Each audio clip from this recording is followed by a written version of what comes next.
I don't know. It's been a while since I've been thinking about this. Let's see. Maybe let's go with the bow. Yeah, and looks like we're started off.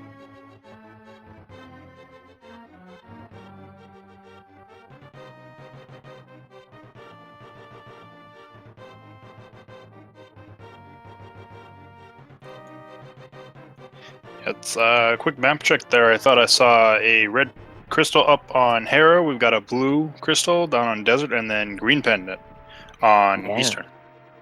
that is what I saw as well.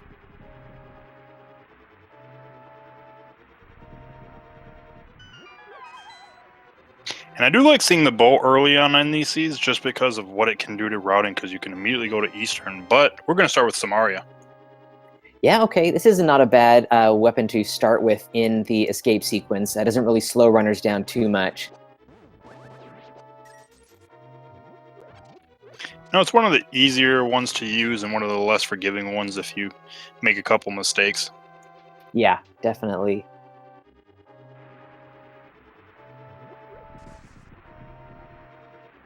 So the escape sequence is pretty par for the course of standard fare we've seen in the spring tournament. It's going to take us about 6 minutes to get through this segment, more or less. Head down to Zelda's cell, pick her up, and then run her out through the sewers.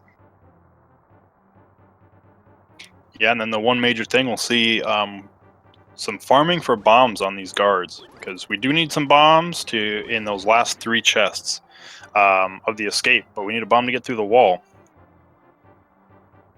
So both our runners taking a bit of a chance here, trying to see if they can find something. So far, no bombs. Still plenty of time to pick one up, though. Yeah, if they don't get any off the guard, there's plenty of good farming locations in the sewers before getting to that wall itself. And with Samar, Yeah. you got one of the better weapons to use for farming.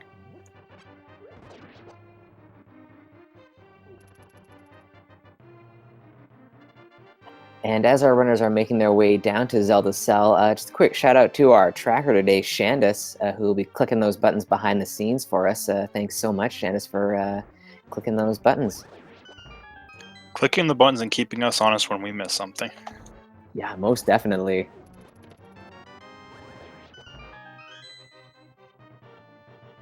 A lot of arrows so far, but no bow to use those arrows.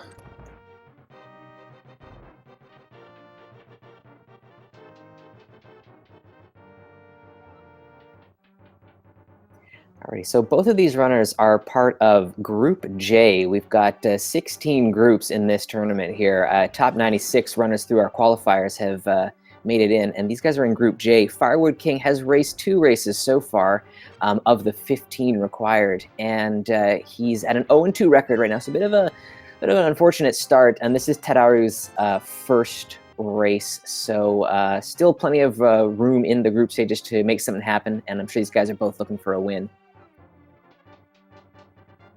Yep, and both of them heading out with Zelda. Settings of the race, it is an all dungeon standard seed.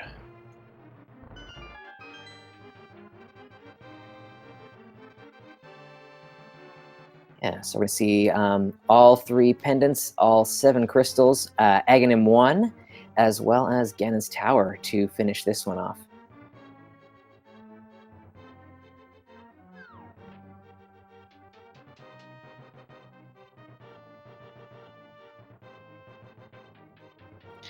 Both runners making really good time here. Firewoodking made it upstairs before the 4-minute marker, and Tadaru's going to be just about 4 minutes.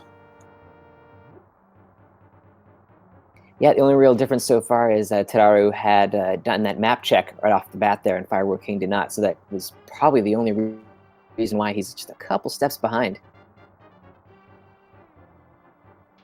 Yeah, I'm not sure. Maybe I think he did a little bit more bomb farming, because I think he tried for a bomb outside of the castle as well with some bushes.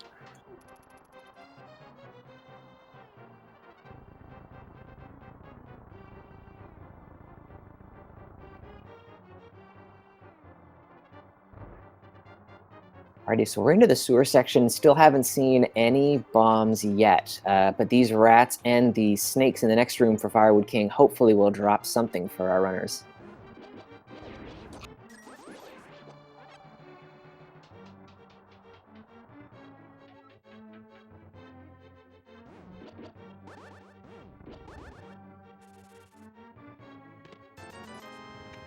Just 20 rupees in that, so we're going to try to go for that bomb drop. Tadaru, though, is going to have to pick up some magic, because I don't think he's going to have enough magic. Or he might have one for one cast of Samaria to try to get the rat. Yeah, there is. I think there is a pot that has a little magic jar in it, so they should be able to pick up a little more magic. But yeah, running low. Yep, picks up one there. Firewoodking got some extra magic as well.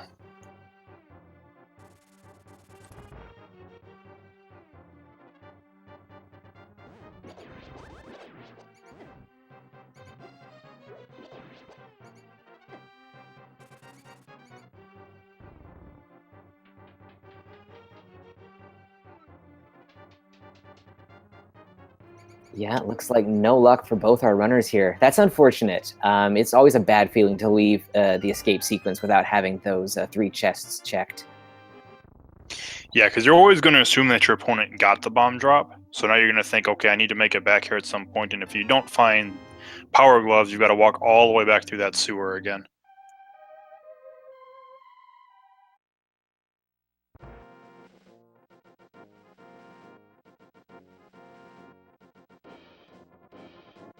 Alrighty, so it looks like both our runners are going to head towards Kakariko, which is kind of the norm for a seed like this. Looks like Firewoodking might be checking out the Lumberjack cave first. And it looks like Tadaru's going to follow right behind him. We're going to get a tree pull. Well, there's your bombs.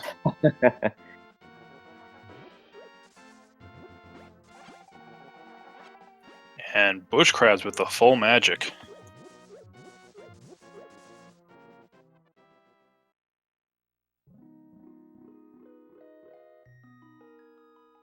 Alrighty, just a big 20 there hanging out on the Lumberjack ledge, so probably not going to do Aghanim for that reason. Yeah, I think they can find 1 or 2 big 20s elsewhere if they really need rupees.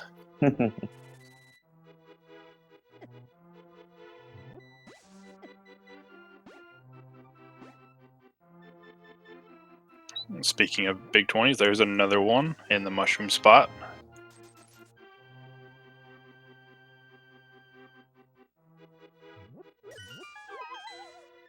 And Tadaru choosing to skip it instead.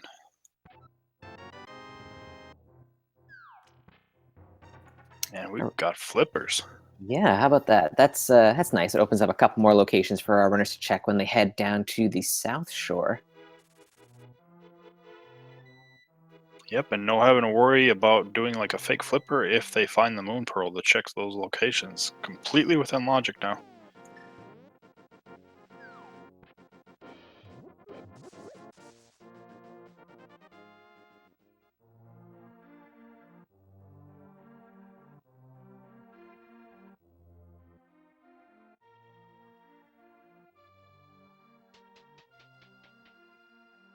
Alrighty, what's Blind's Hut got today?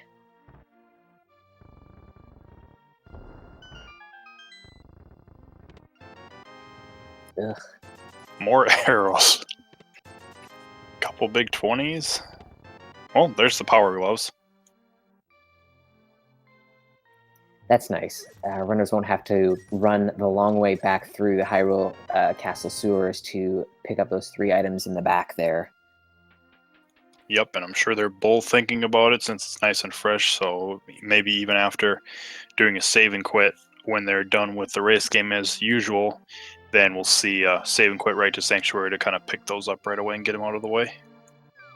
Yeah, I wouldn't be surprised. It might depend on what else we find here. We might find some crazy stuff in Kakariko that completely changes the way they want to do things, though. That is true.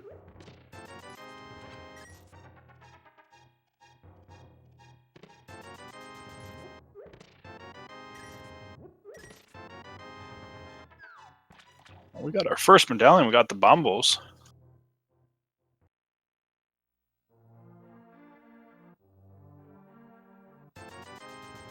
Ugh, big 20s aplenty. Yeah, and that's one of the worst places for it. Bottle vendor being a ripoff today. Yeah, no kidding.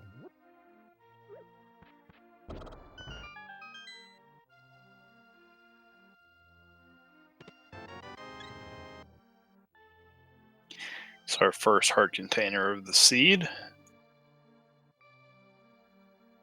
Actually, that might be our first health upgrade at all, because I don't even think we've seen a piece of heart yet, have we? No, I don't think so. Well, there's one for you. Yep, there we go.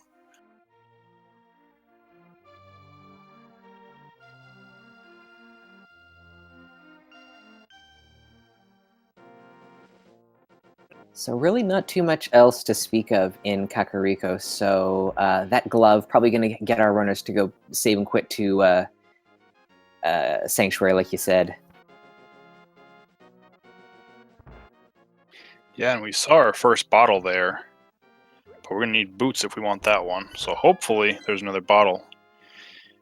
Because we do need a bottle for the sick kid check.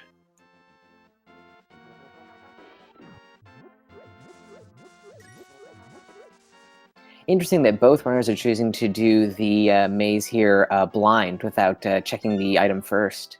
Big 20, so kind of disappointing. Yeah, a little bit. Might be just because they found so little progression in Kakariko that they're just kind of hoping that there's something major there. And Tadaru deciding to actually pick it up. Well, yeah, money's been a little bit tight, I guess. Maybe thinking long game for a Zora play eventually. Every bit counts. Yeah, and both runners opting to do the save and quit to Sanctuary and check these 3 chests.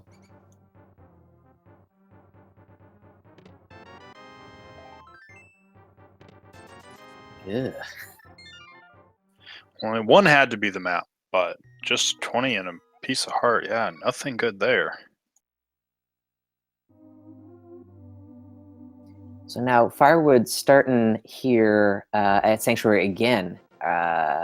What's he planning? Oh, maybe a Houlihan here. Yeah, wait. But that's not gonna. Oh, it's gonna work, right? Yeah. Oh, he's gonna bomb himself in, so that should give him Houlihan.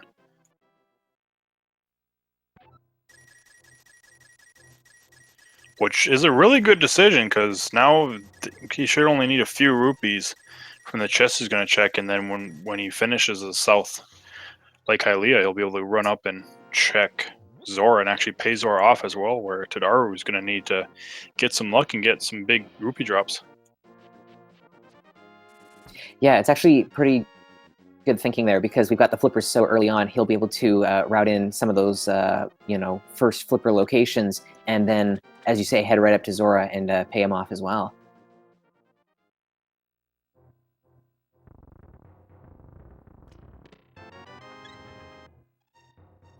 Yeah, because Zora especially, it's one of those locations, if you don't have the money when you pay him off, you've got everything checked up there. It's at that point you've kind of orphaned it, and it takes a bit of time to go up there and check it at that point. Only real good time is if you have the mirror when you're checking catfish.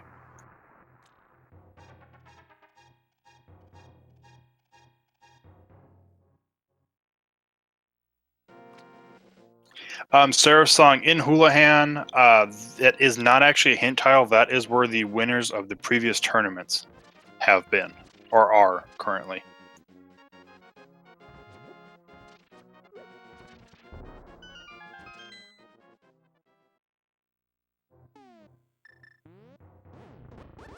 And both runners are going to use Samaria strats on the mini Moldorms.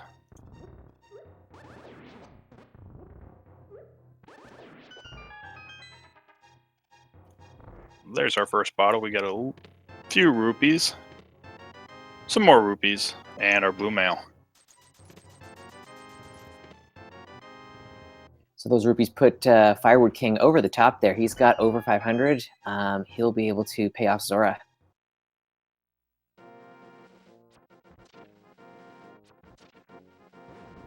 Yep, and here we see the difference in sprites. Tadaru using the classic Link, Firewood King using the hat Link.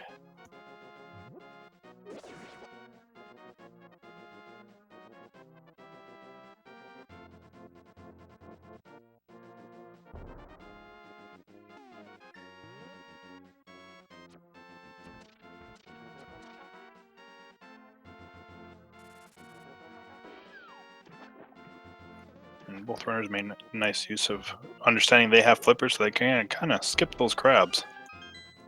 Ooh, big find there in Ice Rod Cave, though. We get the hammer. Yeah, a bit of an out-of-the-way location for the hammer to be, so good that both runners decided to go all the way up to Ice Rod Cave to check that out. Otherwise, it's a very likely place that you can like kind of last location something. So yeah, good on both of them.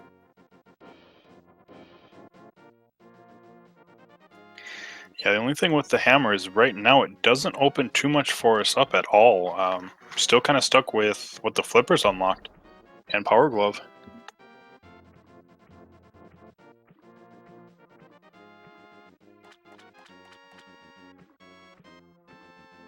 Ooh, and wow, bailed out at the last second there. Tadaru picks up the 300 rupee.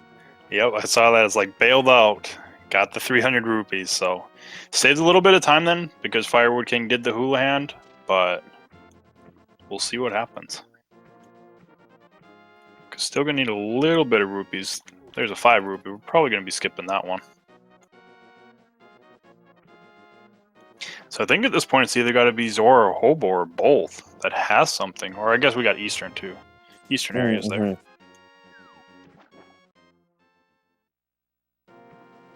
Hobo giving us his savings.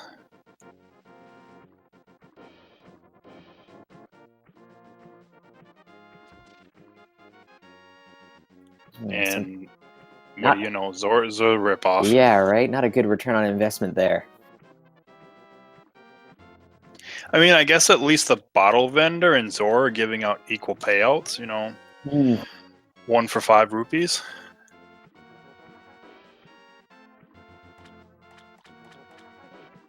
I guess all the grifters in Hyrule agreed to a set price.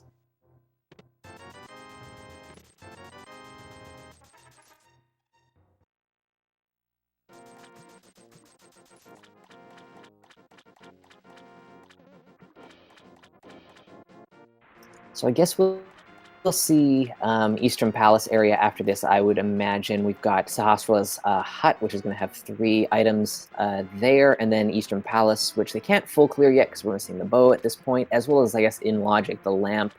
But there could still be a couple items in there that we could pick up as well.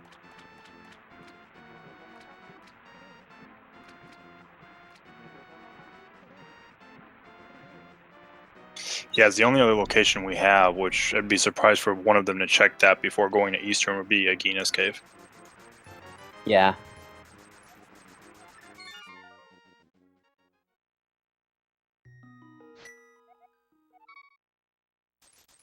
So potentially we've got anywhere between, I believe it's going to be 5 to 6 items we're going to find here, depending on the layout of Eastern Palace. Yeah, if the Armos Knights are holding on to that last item, then we probably won't see that one. But yeah, otherwise it could be all up for grabs. They're all 6. Well, there's a book, so we can get to Desert.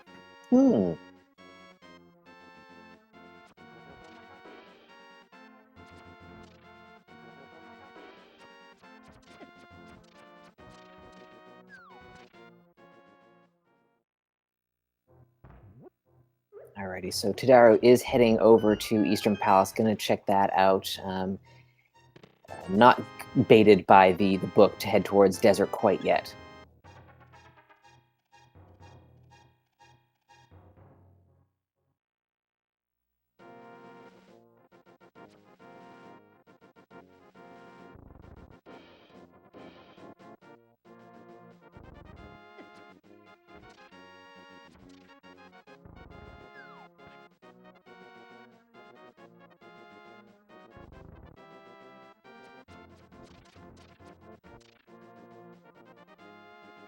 Okay, so big key in the first chest. That's not bad. That still keeps the possibility open that we can get all 3 items. Yep, and still all 3 items with being in logic as well. Yes, yes.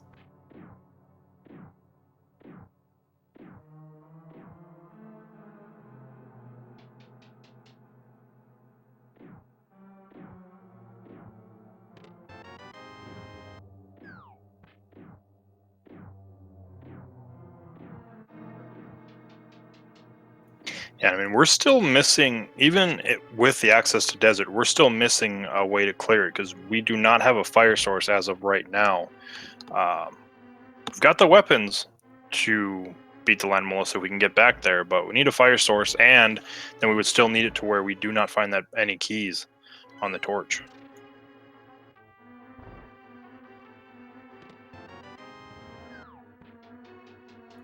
But with that compass being there, at least one item is going to be out of logic. And then the map shows us that we are going to be leaving an item behind. Oh, okay. So that hint tile there telling us that the big key for Tower of Hera is actually in the Hera basement. Coffee break, anybody? Yeah. So just some boring bombs in the big chest there. So Tadaru is going to sequence break this little dark room here to get through to that final chest that we have access to, hoping to find something else. Yeah, because other than that, nothing in Eastern really. That means that book's leading us to desert, so something's in that area right now. Yeah.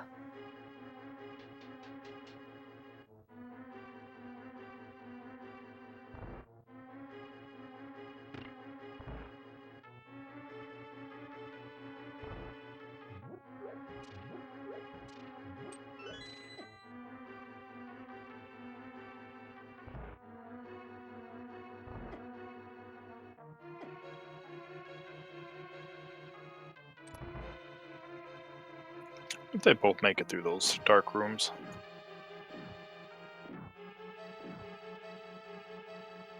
And just a shield for his trouble. Yeah, Fisher Price shield, so not anything that was too necessary.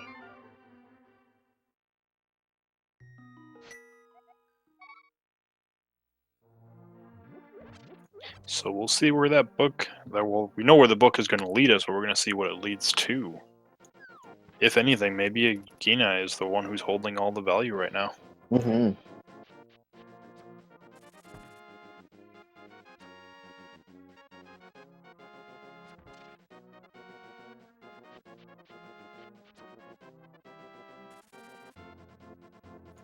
And Todoro making nice use of the knowledge, knowing that he can just pick up that crab, get his full magic, and then keep making his way to desert.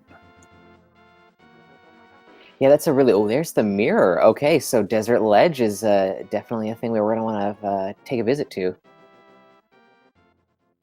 Yeah, definitely going to be grabbing that. Won't unlock anything for us. That's in logic.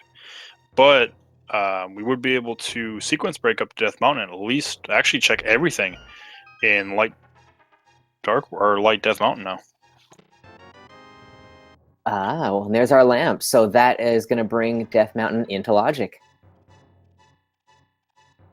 And depending on key placement as well, that potentially gives us full clear of desert now too. Oh, yeah.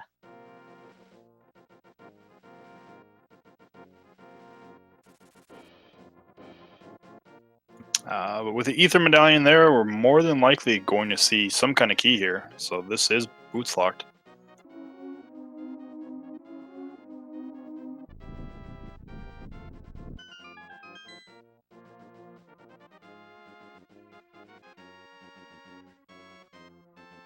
So the hint there that just a piece of heart is held by someone friendly. That's the Stumpy in the Haunted Grove, I believe, right? Or is it any of the NPCs that can give you an item, with the exception of Sahash Rala, I believe? Ah, okay, yeah.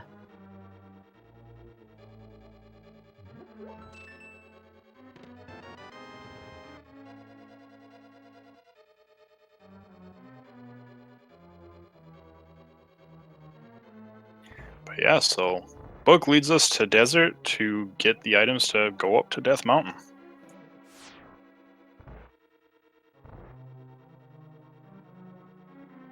Yeah, so we'll have, after visiting the first two dungeons in the Light World here and being unable to clear them out, once we get up to Tower of Hera there, we actually will be able to finish that dungeon off. Yep, with a fire source we found and the hammer to take down Trolldorm, Tower Hair will be clear.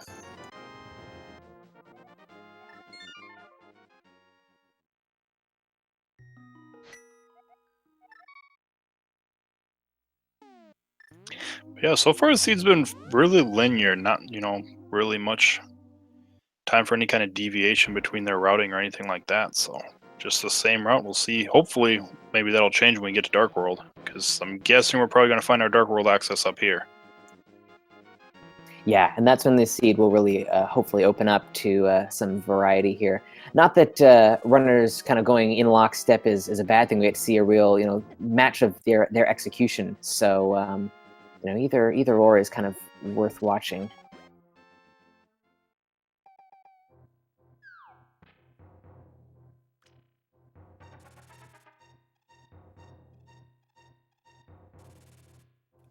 And let's see what the old man gives us for escorting him home.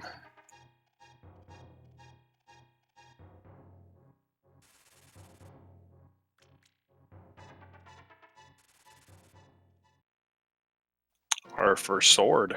Nice. Maybe he's a descendant of the very first old man. Ooh.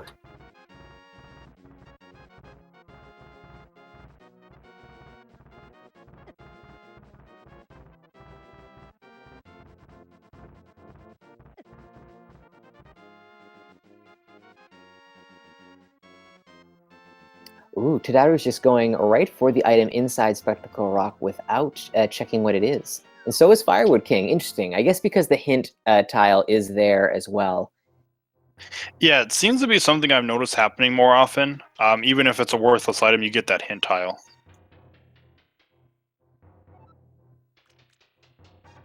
Which, the hint tile doesn't always pay off.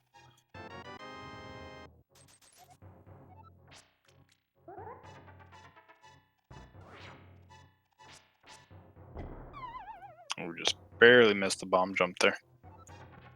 Yeah, that's a long one. That one's tough to pull off. And Firewood King gonna do a save and quit instead of just walk out. Tadaru just walked out anyways, so a little bit of a time gain there.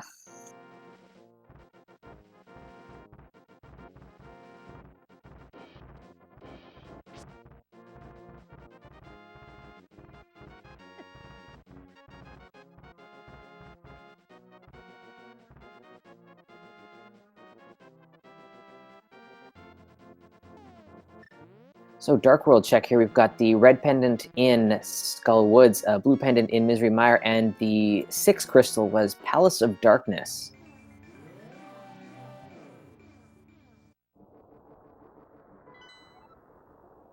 Yep, that would be correct.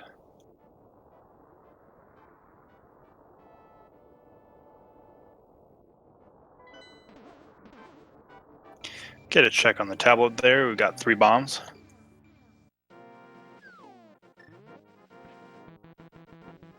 That's good that you know that you don't need to go back to this location at any point.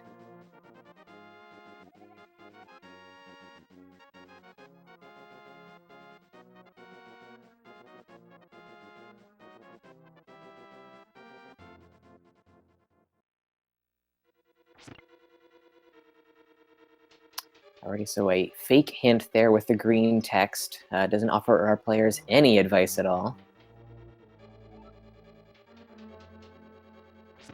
Just lets the devs have some fun.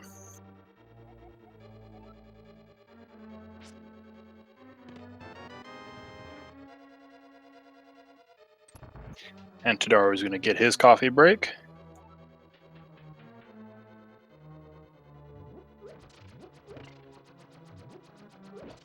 And it looks like Firewood's going to be joining him any second now.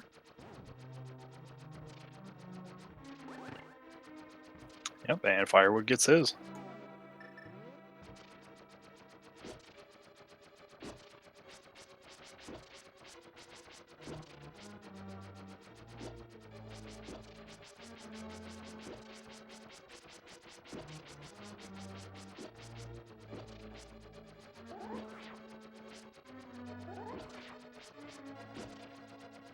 So we know we'll get the big key here. One, because of the hint told us, and two, it's the only other option for us. If we didn't have that hint,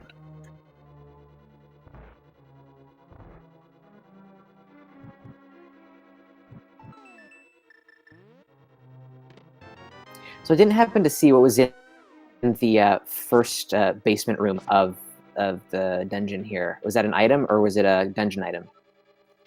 it was the compass. So we're still looking for 2 items in here.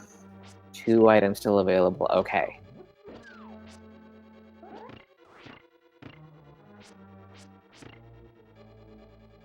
Firewoodking getting the multiple slashes there because of the spin on the crystal.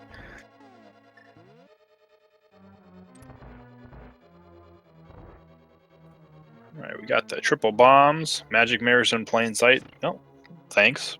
We know that.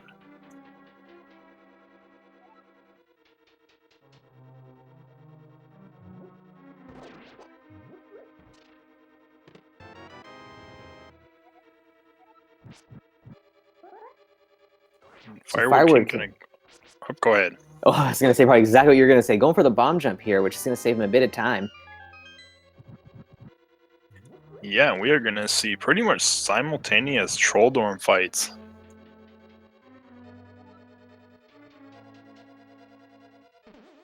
Yeah, Firewood was only about maybe 10, 15 seconds behind, but going for the bomb jump, a little bit of a riskier move, but managed to cut down that difference there, and now we're basically right in sync almost.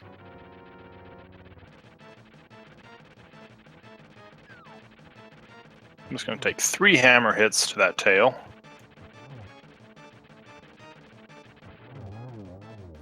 And boss is pretty much dying right on top of each other. Yeah, no kidding. Awarded with that piece of heart.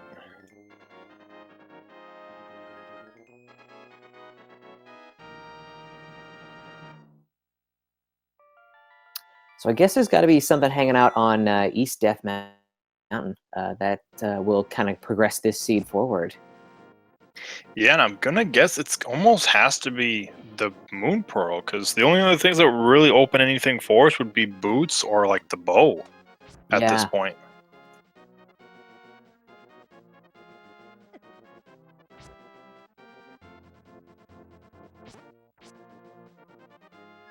Floating on in there, we just got 50 rupees, and we're gonna take the Walk of Shame through the Spiral Cave.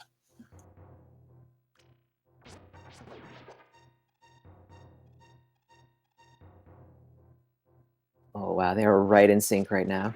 I was gonna be like, this sync is crazy.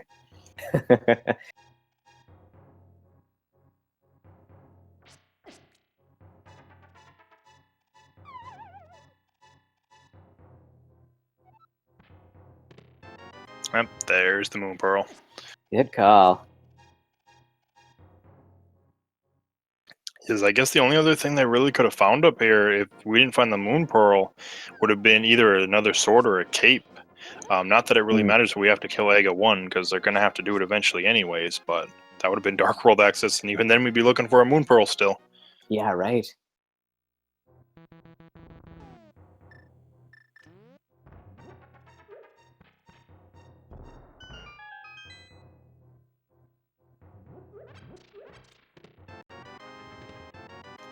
Right, we get the Red Meringue and the Cane of Burna.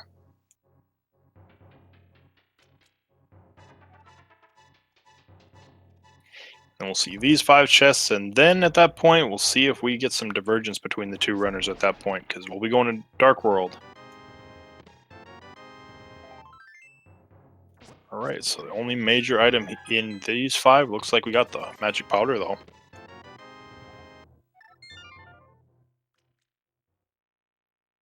Yeah, so we'll either see Village of Outcasts or maybe the Hype Cave. Looks like Tadaru was really not quite sure which way to go first here, but is ultimately deciding to go with Village of Outcasts, following in Firewood's footsteps there.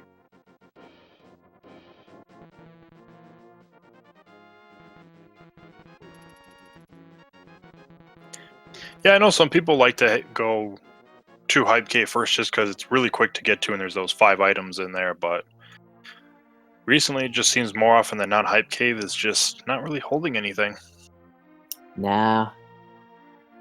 Oh, Firewood making the choice to take care of Powder right now. Might also check Sick Kid because he's got that bottle. That's a good point.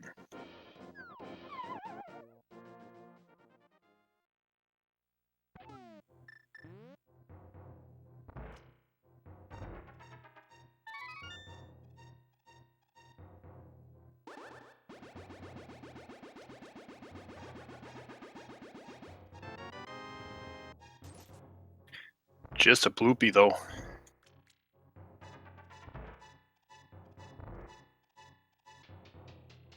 So Tadaru's going to head into Skull Woods first here. See if we can get the 2 items out of this dungeon before heading towards Village of Outcasts. Possibly it could be something here, but he can't finish the dungeon because he does not have the fire rod yet. Yeah, unless we find the fire rod.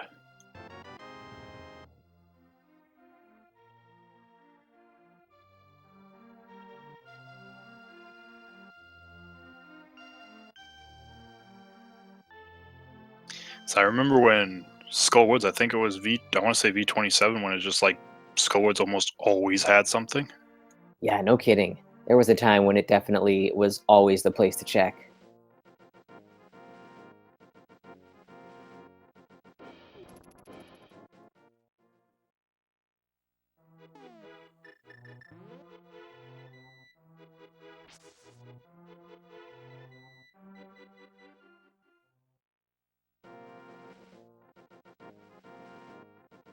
All right, Piece of Heart, that's our first item here in Skullwoods. Only 1 more hanging around, so it could be in these next couple of chests. Otherwise, it might be in the fire-locked section in the back.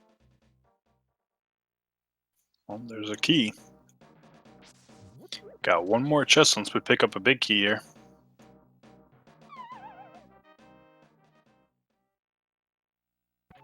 Just a map, though, so only 1 chest and nothing of importance.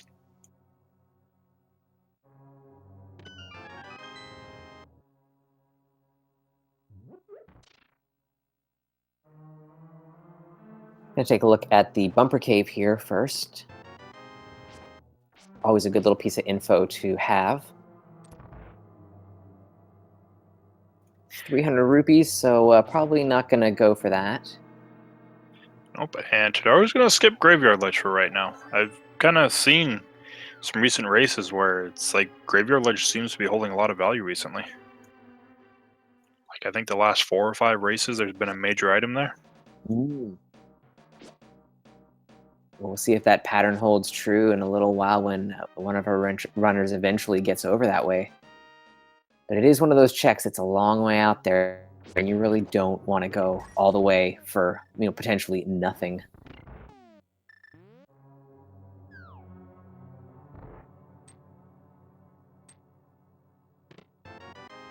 But seeing as this is an all-dungeon seed, let's just head right on into the next one we can finish off, and it's Thieves Town. So that's what Tadaru was deciding to do here. Yeah, and thankfully we've got that hammer, so you don't have to worry about leaving an item behind. That is nice.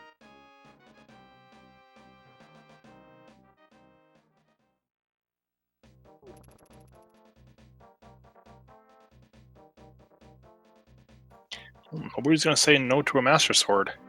Yeah, no.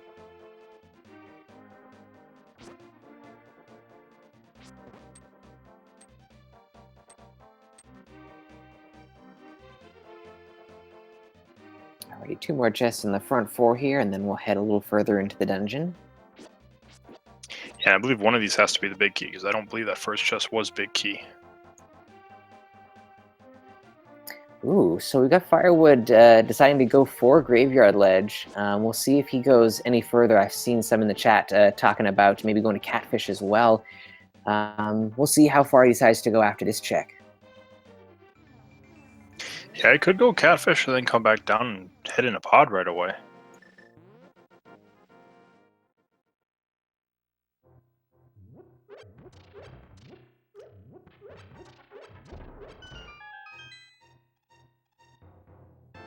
Another sword, okay.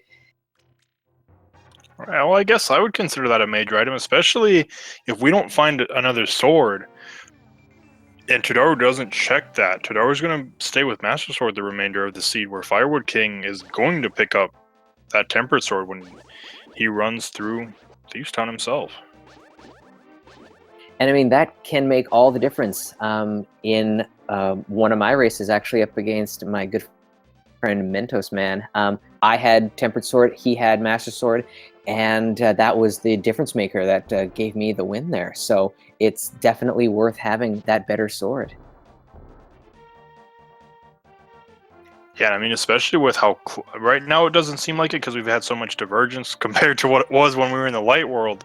But with how close it was earlier, yeah, if it stays kind of like that, that's definitely going to make a difference.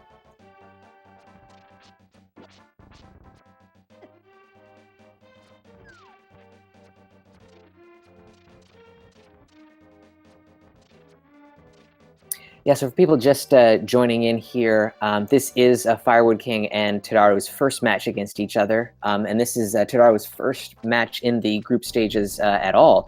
Firewood has already raced 2 races. He's 0-2 right now, so he's definitely hoping to pick up a win today. Yeah, especially with it being his settings. I know you're going to try to pick your settings to give you an advantage over your opponent, and you're really hoping to pick that win up.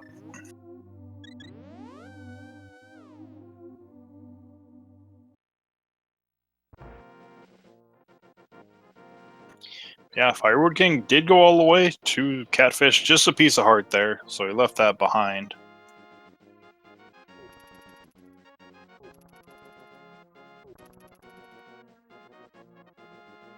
I don't think we've come across anything else that interesting in Thieves Town yet. We've got a chest coming up here that could hold small key, or it could just be another item. Another item. So small key is going to lock itself.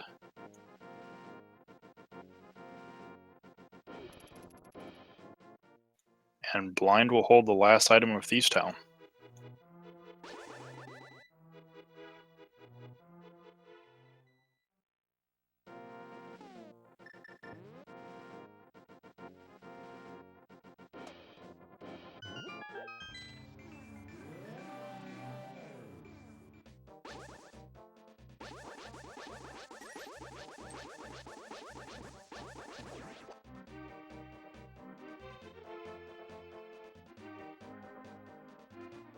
Ooh, blind getting just a little bit off of the usual script here. Usually you want to try and get all of your hits in as soon as possible there. But it looks like he actually managed to keep blind up on the top side there, so not too bad at all from Tadaru.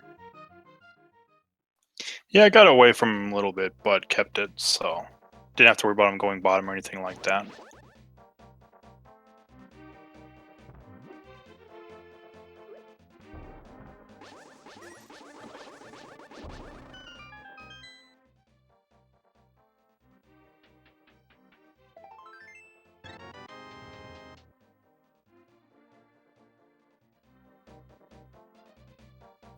So far, though, nothing really in Village of Outcasts other than that sword inside Thieves Town. Mm-hmm. Dark Kobold, yes. Logic does prevent small key from being on blind because you could potentially soft lock yourself. If that was the case. Or key lock yourself, if that was the case. Yeah, you'd have to play the keys pretty goofy, but just because there's a possibility that you could do it, yeah, they've made it so that blind can never hold that small key. Yep, devs had to do a lot of work because they pretty much have to assume that whoever's playing it is going to use the keys in the worst possible way. So they have to imagine every single possibility to prevent a key lock. And there's Tempered for Firewood King.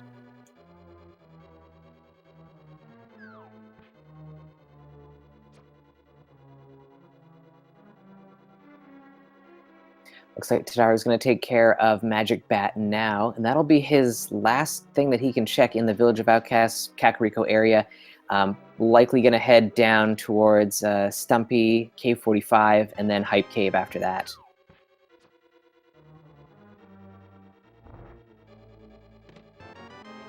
And it'll be interesting to see if either runner decides to potentially dive into Swamp Palace. It's not completable as we're missing a hookshot, but we can go into it and get a few chests in there. Yeah, I mean, who knows what you could find in there? I mean, if the bow was in there or something, then that gives you access to full clear pod and Eastern. So could be a worthwhile dive, as much as runners might not want to do it.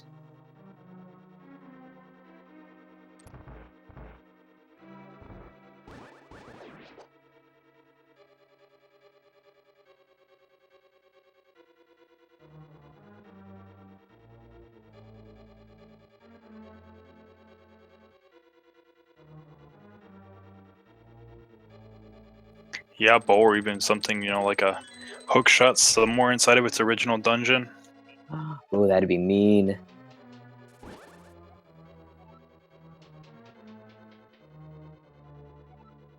So getting our first look at the digging game here. Tadaru is chugging away here, see if he can what he can find. A lot of digs so far. Still not popping up yet. I mean, if I counted right, that was 22 digs, but when you see silver arrows at the end of it, I don't even think you care if it's 30 digs. I think it's worth it. Yeah, right?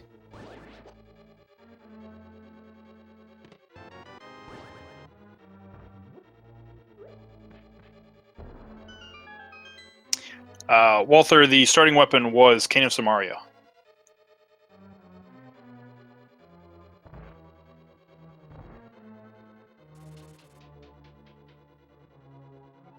And then we get the single arrow. Nice.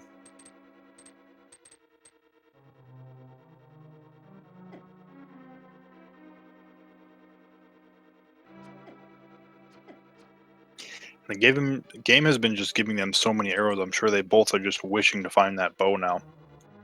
Yeah, right.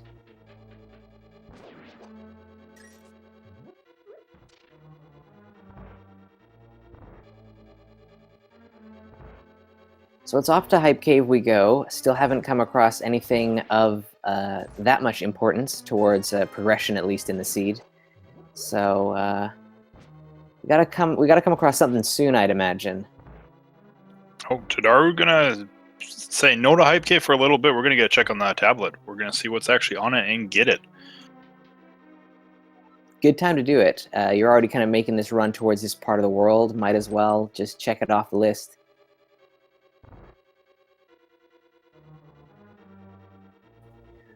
So both tablets having the triple bombs.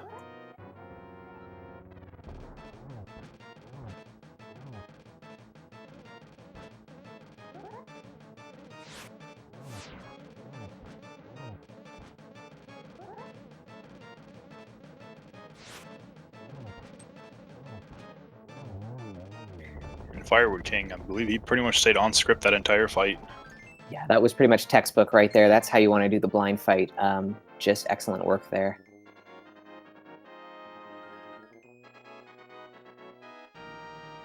Okay, now we're gonna get our check on Hype Cave.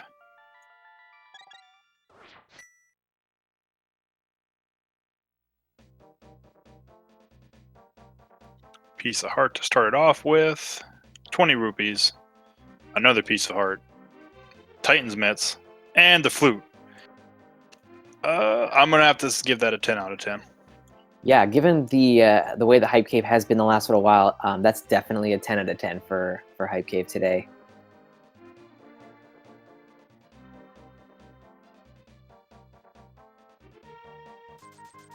So that combo of items gives us a nice look at the Misery Mire area. We won't actually be able to go into the mire itself yet because we need either the hookshot or the boots to get across that gap. But we'll know what medallion is needed, and we'll get Mire Shed, etc., etc. So a couple more checks open up there, which is nice. Yeah, get Mire Shed and Checkerboard Cave.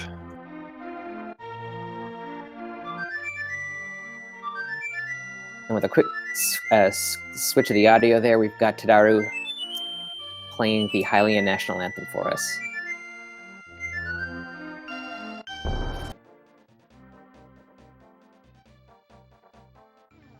And then right back to Firewood King. Whoever's controlling audio, thank you. That was great. Nicely done.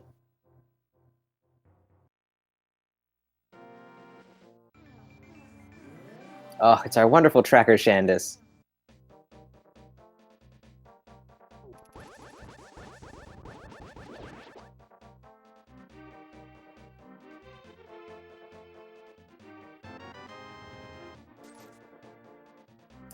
Yeah, the Mist Fraser there in chat mentioning that Ice Palace is now open to us with that Titan's Mitt pickup. We've got the Bombos medallion, so we can get through that dungeon.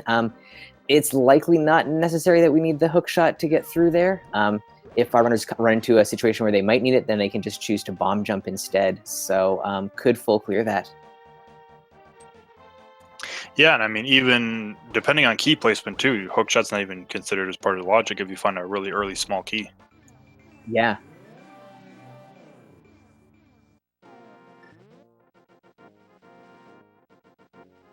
Right, Firewoodking about to get his 3 bombs. Tadaru checking checkerboard cave. Just for 300 rupees. Gonna say no to that.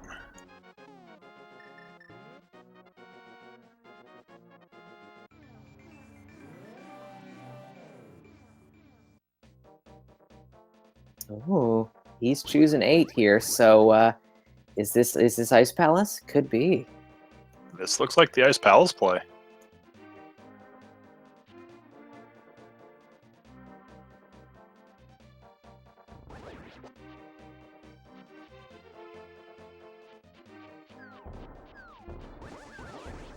The added bonus, I guess, to Ice Palace these days is that it does have 3 hint tiles in it. So runners also kind of consider that if they're going to make a dive in. And that's a good hint right there, telling you that left side swamp is not necessary. Yeah, especially on an all dungeons run. You know, maybe even going inside swamp now and just checking those first chests you have access to. Is I think it's going to be, you know, you've got 2 locations there you can check if you're kind of running out of options. And it's not too much of a time loss because the water that you have to do does stay, I believe, no matter what.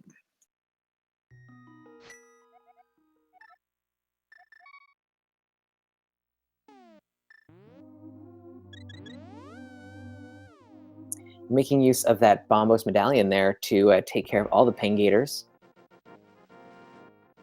Yeah, it's only with Master Sword. Might not have it with Tempered Sword that Firewoodking has because you can just spin slash them.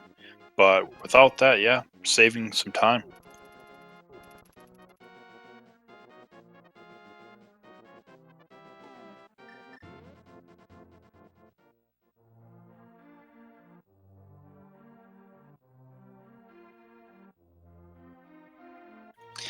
Yeah, Time Warden, Desert Palace, we do need Big Key for. Or boots for Big Key.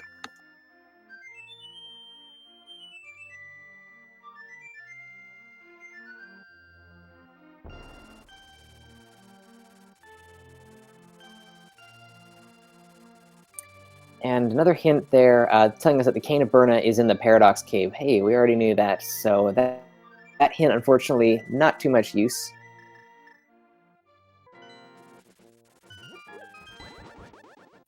Looks into your bag of canes. Yep, got that already. Okay.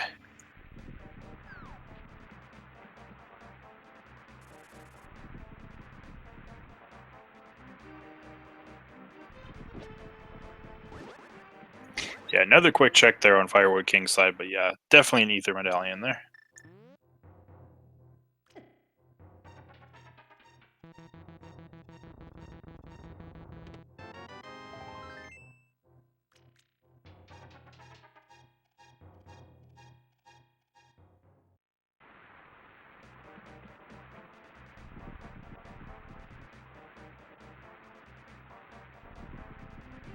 And that bottle is in plain sight. Probably referring to the library there.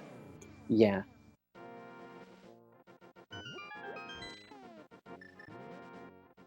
Alrighty, so we are going to see a bomb jump here. Tadaru deciding to go this way through Ice Palace.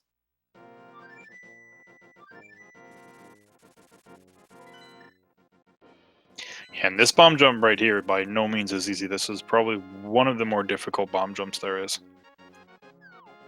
Yeah, it's just one that isn't practiced too much. So, you know, a lot of runners don't even bother with it. So when they actually are faced with it, it can be a little bit troublesome. And Firewood King following. He's heading to Ice Palace as well. Nicely done by Tadaru there, picking up that jump there.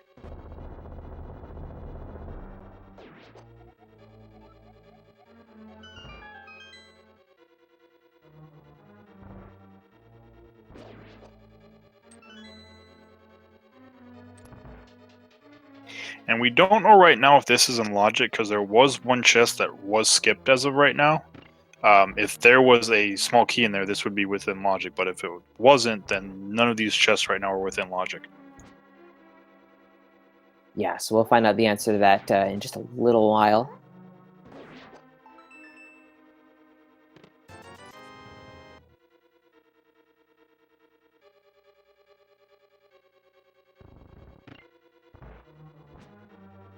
There's our big key.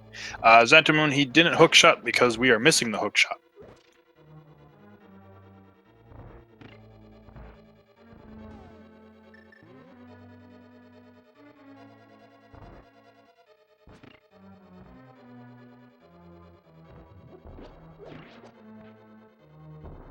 Alright, that is our second item, so we're looking for one more item.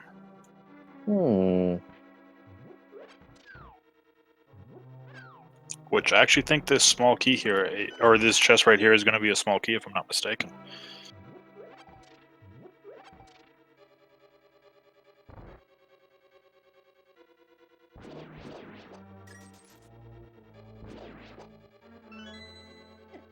Yep, there's the key. So ice is not hookshot locked then.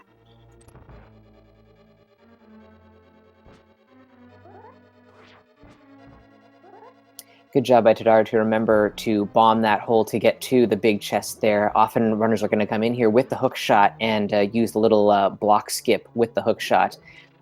So good thing he decided to bomb his way into that chest. Yeah, and we got two more locations. We're going to get the iced tea room here, and then if that doesn't hold anything, which we're going to go kill Coldstare anyways, because we have to, but items either going to be here or on Coldstare.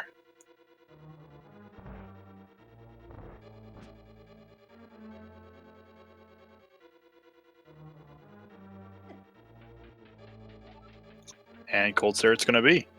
Okay.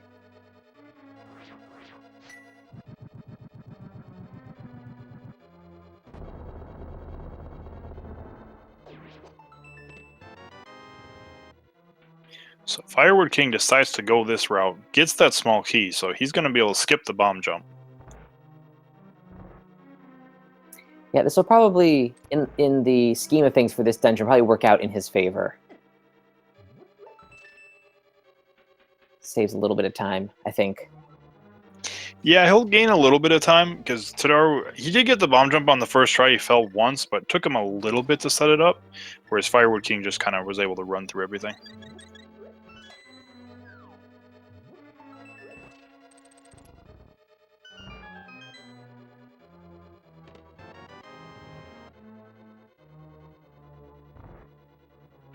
Yeah, and Tadaru using one of those keys since he has all the keys to get some magic.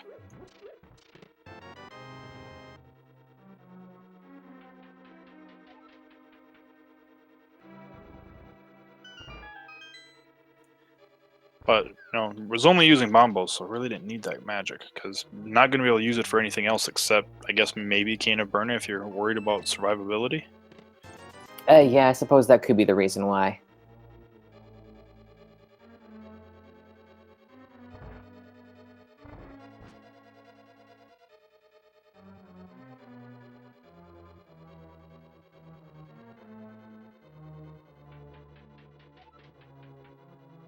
So Master Sword Coldstare is a pretty tricky fight. You've got to get a lot of hits in there. And with only blue mail and not a whole lot of hearts to work with, it makes for a kind of a tough fight. You got to be careful. Play a bit defensive, I think, is the way to go on this one. Yep, slow and steady, as you do not want to take a death here.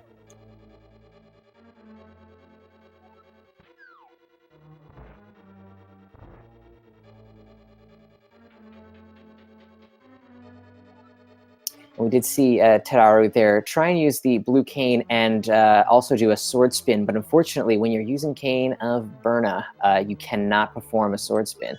And there goes Coldstare. So nicely done. Yeah, very nice fight with the limited equipment he had, and he only rewarded with 20 rupees and that crystal though. So Ice Palace was a good idea because you can full clear it, but nothing here for us.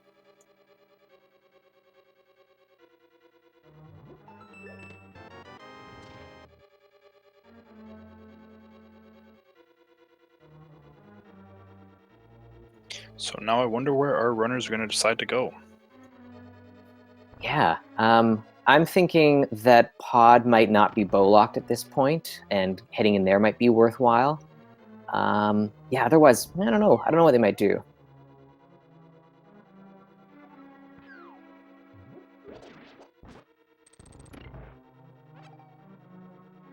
So Tadaru, I guess he is going to do blacksmith chain, I would guess, at this point.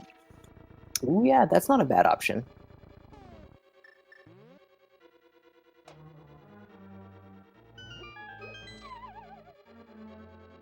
See, and thinking how Hype Cave was laid out, if you had actually started from Link's house and started from Hype Cave, that would have actually been a very nice route. You could have went the south side and got your way in a village of Outcast that way and activated your flute with the mirror. Mm-hmm. So here's that sword difference coming into play here, although Firewood's got to be careful not to take any more damage. Yeah, you know what? Just lame it out, put out the Cane of Burna, and be safe.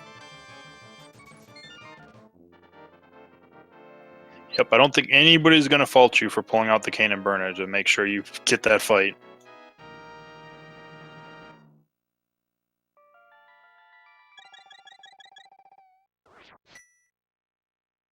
So Hammer Pegs just has a full heart container there.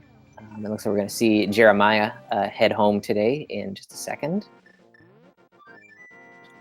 And I really don't blame Tadaru for actually grabbing the heart container. It's like we're in an hour in, and that was just the 10th heart container, so it actually has kind of been a very kind of unhealthy seed. Mm-hmm.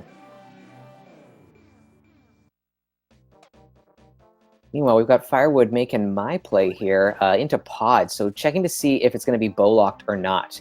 Now, I believe that the one bottle that they have has a green potion in it, so if worse comes to worse, he could potion glitch and check out that bow locked side of the dungeon. Yeah, he does have a green potion. I saw it when he switched to Cane of Burna on Coldstare.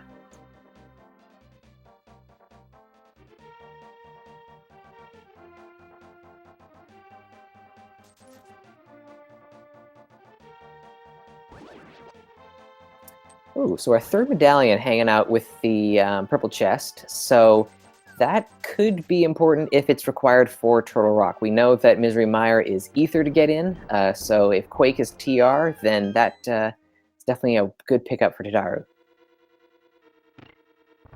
Yeah, which I think he's thinking that too. We haven't checked the dark side or the dark world of Death Mountain yet, so I mean, even jumping in to Turtle Rock, but kind of forgetting that I don't have a hook shot. I can't go that way. And you were right. Pod is not bow locked. Yeah, let's see how far we can get in here. Let's see what it's got in store for us.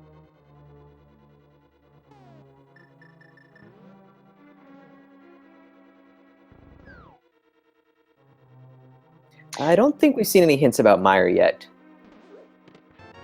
Yeah, I don't believe so.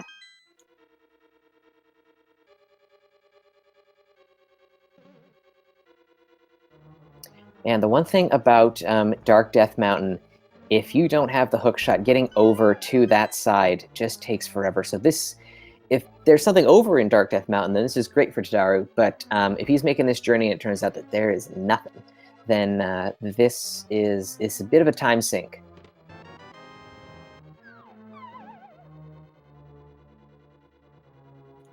Yeah, but I mean, there's not anything on Death Mountain. We don't find anything pod. I think Swamp Palace is our play. Oh. Yeah, could be. Unique item is with a Great Fairy.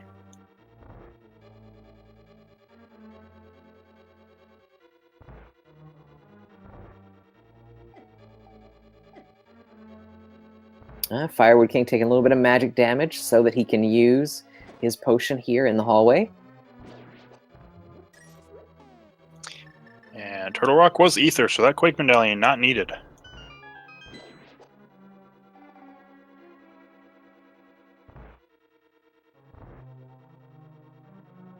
So using the potion while moving in that hallway there causes this camera to lock in position, and as you saw there, you're able to manipulate the mimics and force them over to one side. When they're off camera, the room thinks that you've killed them all, and so opens the door for you there. Pretty neat little trick. And we get the 50 rupees out of there, and another key, and the Super Bunny Cave. I believe I saw a red shield and a piece of heart. Yeah, so nothing in there. Firewood King gets to keep going on further here into Pod.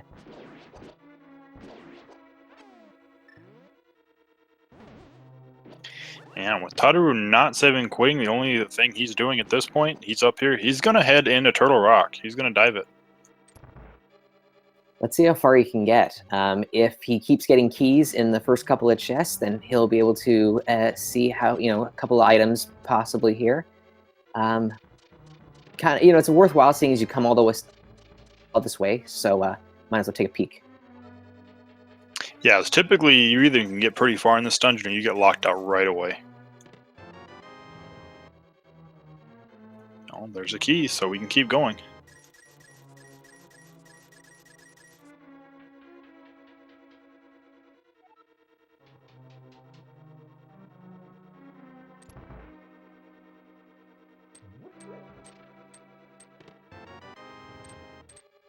Well, nothing yet in Palace of Darkness, but we still got the Dark Maze to go through here. Yep, and if there's nothing there, I believe that's all for Pot. I almost called it Turtle Rock.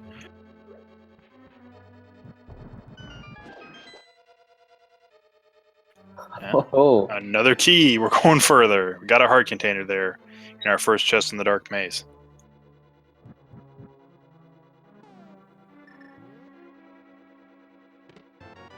Ooh, mushroom. Okay.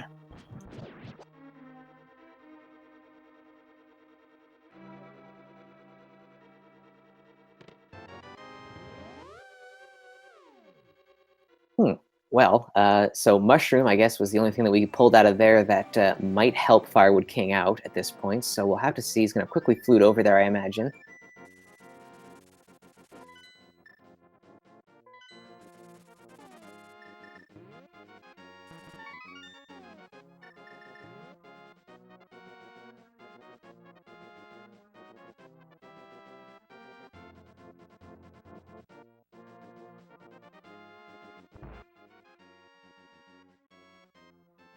Oh, Just bombs, so no value.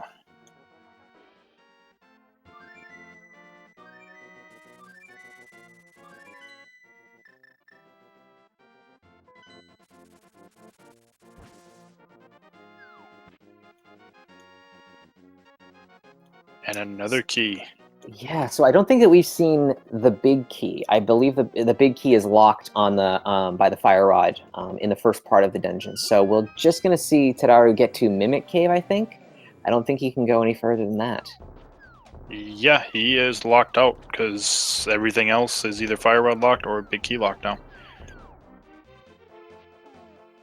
So if Mimic Cave has something, then that's quite brutal. Because that would take a while for Firewood King to get up in that direction, I think, because it looks like he's heading for Swamp Palace.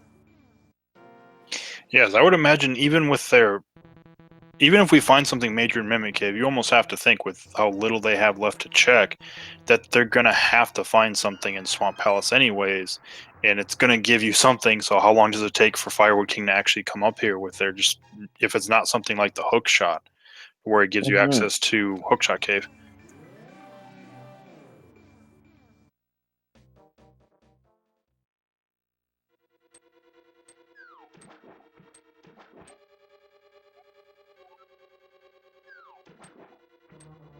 Another very unhelpful hint there. Bombos is in Kakariko well. Well, duh.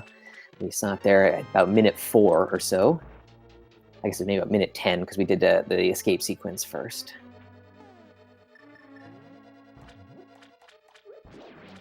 All right, Mimic Cave, what do you have? Just a heart container.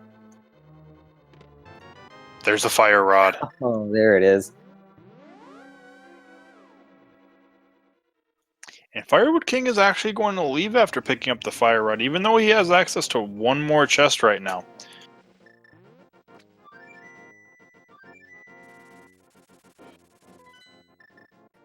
Yeah, I mean, it makes sense. You see something like that, you get excited. You think, okay, I can take care of Skullwoods now, but it'd also help him get a little further in Turtle Rock if he wants to go that route. But yeah, there could still be something in Swamp there. He could even do the left side as well. So I mean, he could have access to 1, 2, 3 more item locations.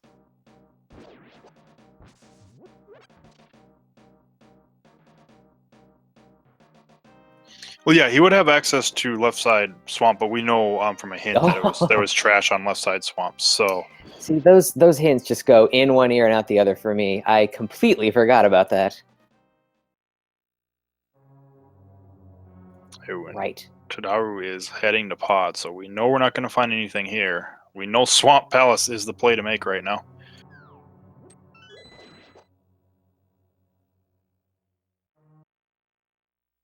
And I would have to think after Skullwoods, if you find absolutely nothing here, Firewood King has to go back to Death Mountain. Yeah, I mean, especially for him, he doesn't have too many more options after this. So he'll probably be able to get all the way down to Laser Bridge, which likely holds our next piece of progression, whatever that might be. Or, I mean, progression could be Fire Rod locked as well, because we've got the 2 chests. We know one of them is a big key, but the other one is kind of up in the air. Yeah, good point.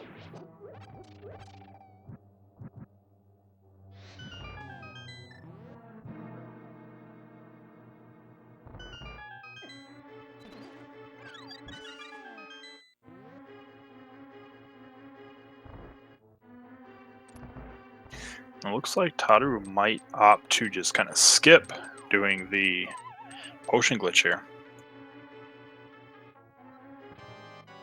Yeah, if he's thinking to keep the seed in logic, doesn't want to, get confused with any kind of sequence breaking.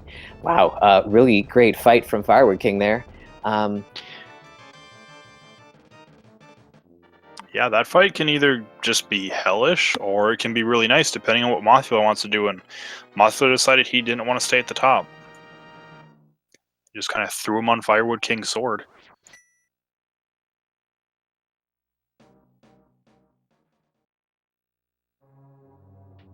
So we're still looking for the one item left in Skullwoods here, so it is likely hanging out on this one chest that we haven't checked yet.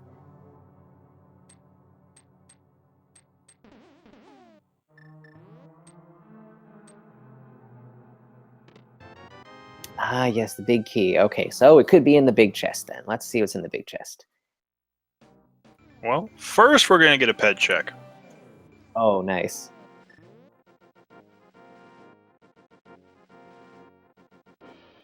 Probably not going to be too much anything given our pendants, but oh, okay, it's a bottle.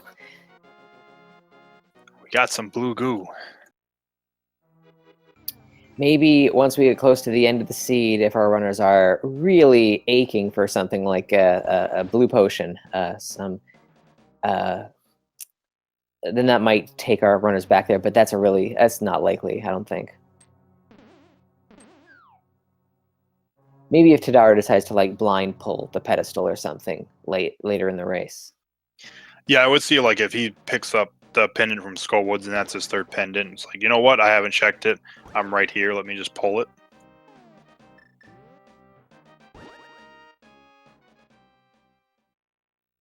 All right, but I believe that's going to be all for Tadaru, or he's going to check some other stuff.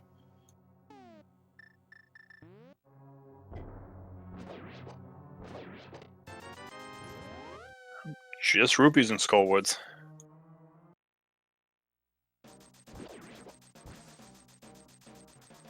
Okay, so firewood's probably going to do blacksmiths, which Tadaru already took care of.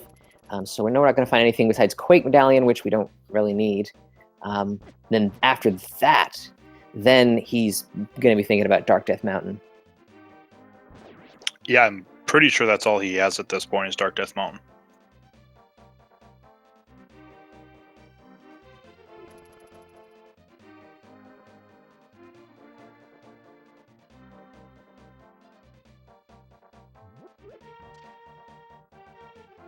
So Tadara might not know it, but he has saved himself some time, at least for now, by choosing to not do the potion glitch and full clear pod. There's nothing of value. We saw the mushroom was in there, but that led to nothing else. So he has saved a little bit of time here. He'll be able to just kind of go mode pod if he goes when he goes back in there. Possibly. We'll see. Yeah, and he really didn't lose a whole lot of time in Turtle Rock either, because Firewood King is going to have to make the same climb up to Turtle Rock. Tadaru is going to have to do it again, so he'll lose that amount of time. But running through Turtle Rock, he doesn't have to check all the chests. He can just kind of check Fire Rod and then immediately go all the way to the back.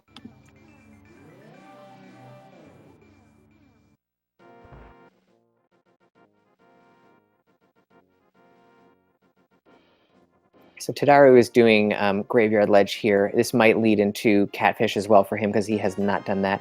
Have either of our runners checked the Pyramid Ledge yet? I could have sworn one of, because they've both been in a pod, I would imagine one of them would have had to have checked it at this point, but I'm not actually sure.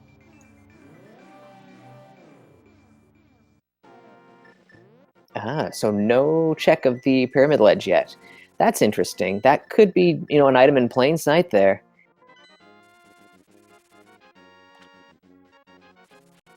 Alrighty, so now we're even on swords. That is going to help Tadaru out as well, because that jump from Master Sword to Tempered Sword is really nice.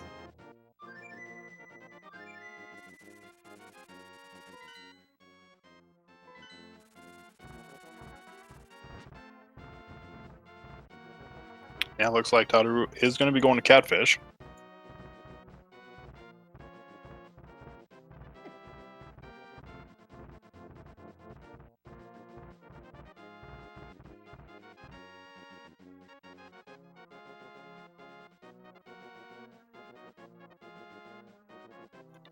Turn the mushroom in first. Oh, so he did go a little further back into pod then. I guess I wasn't paying attention there for a little bit.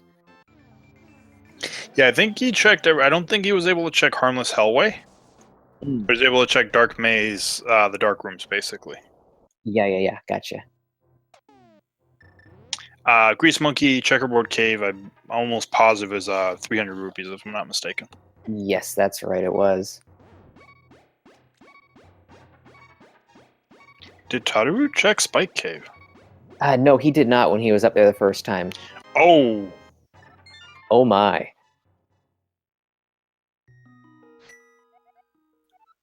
The hookshot. Well, that gives Firewood King a pretty nice little advantage here. It's going to be a little while before Tadaru gets back over that way. He's going to go through the whole swamp thing, pick up the fire rod, and he's still got a little ways to go before he starts thinking, oh, I've got to get up to Spike Cave again. Yeah, as I would almost imagine that's going to be one of the last things he checks at this point.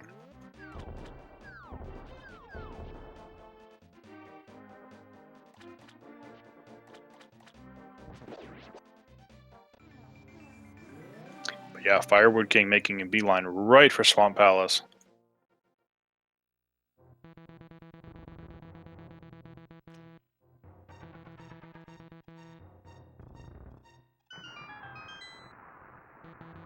Because really at this point, what are we looking for now? We're looking for boots, we're looking for the bow, and we're looking for an ice rod. Yeah, we're getting closer and closer to Goma, which is what a lot of these all dungeon seeds feel like. Is that you kind of accumulate all the items, and then you're finally able to actually rush all the dungeons. Happened just a big 20 on Pyramid Ledge.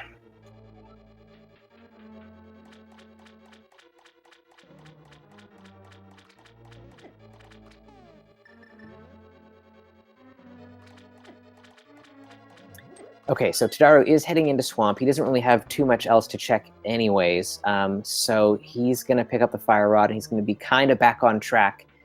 He's going to have to do a little bit of work to catch up, I think, at this point.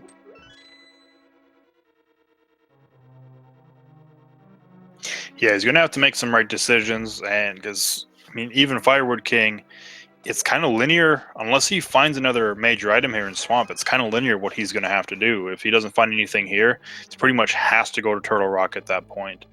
And then we know we're gonna find something at Turtle Rock, and we're kind of in the same place Tadaru is gonna be.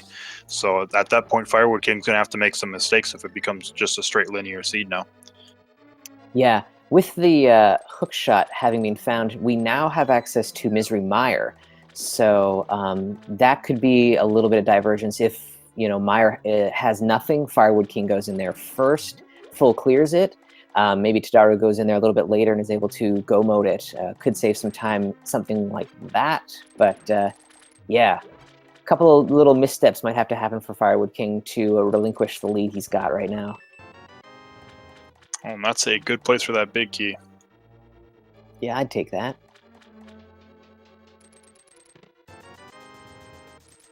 Maybe not what you're looking for inside the big chest, but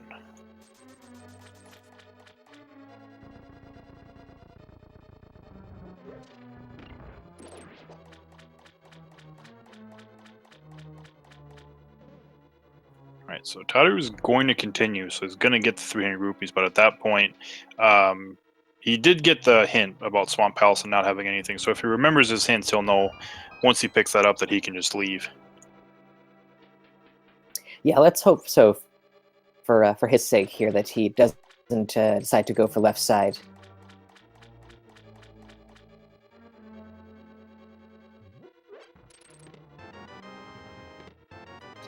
Got 3 bombs and a map.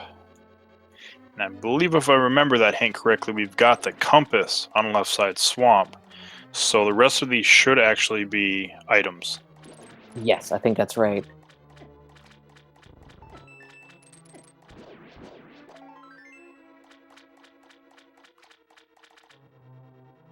Alright, got a piece of heart, so we'll see what's on Argus.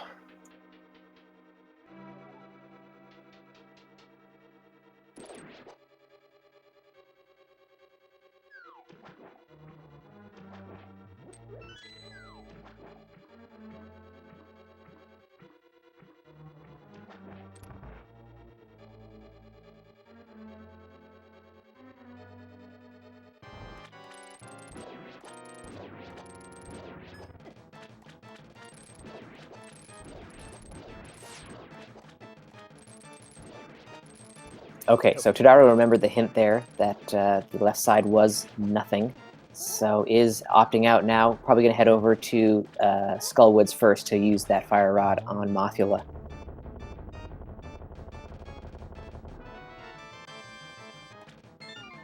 And Argus with some blue goo.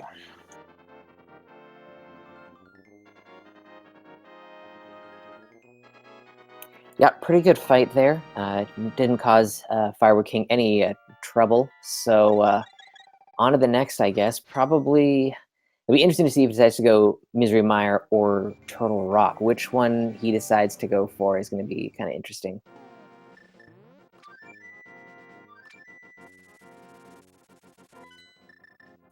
And it's going to be Mire.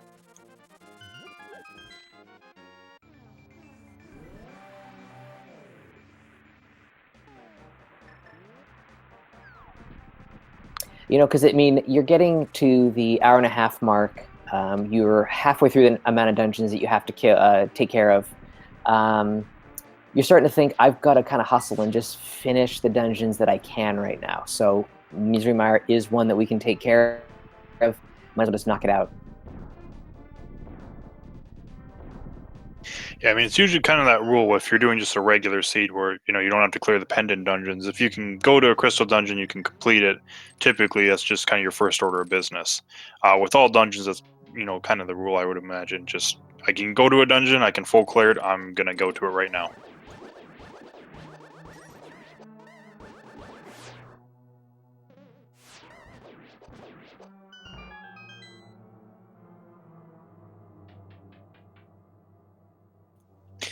Weasel, yes. Desert Palace is blocked by boots.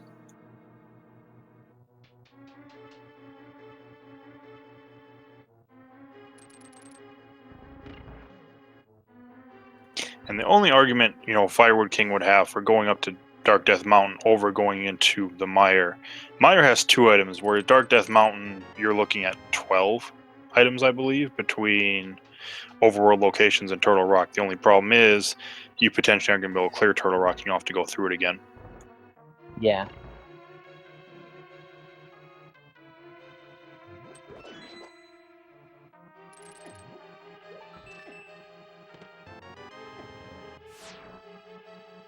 Okay, so it's not a god mire, so some hunting for the big key is going to have to happen regardless. Not a whole lot of opportunity for Tadaru to really cut a lot of time out if he was going to go mode this dungeon later on.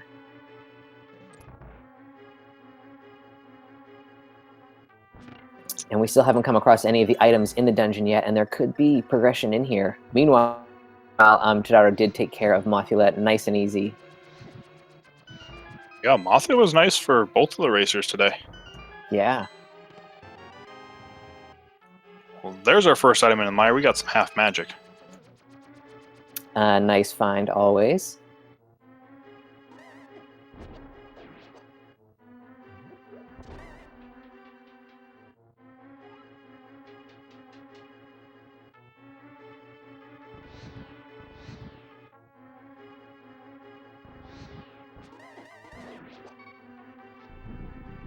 Ooh, Firewood King's have to be careful with his health here. Down to 1 heart. We do have that blue potion to use. Yeah, I have an anti-fairy coming up too, so I might elect to just powder that.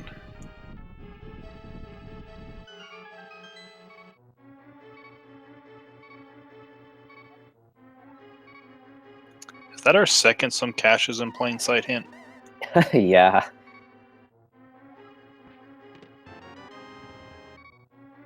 Just the compass there.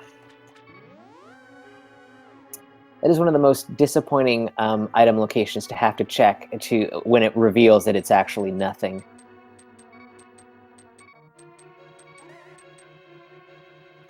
Firewood King kind of just playing it safe here.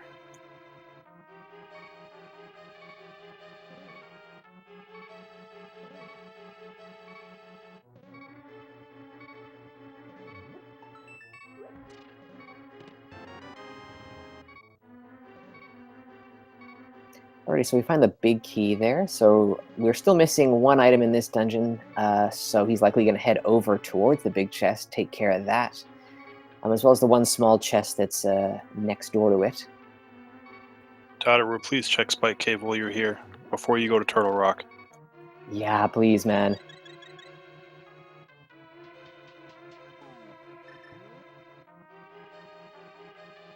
Seeing as he already has taken a look in Turtle Rock, he might actually just go for Spike Cave first and get that out of the way.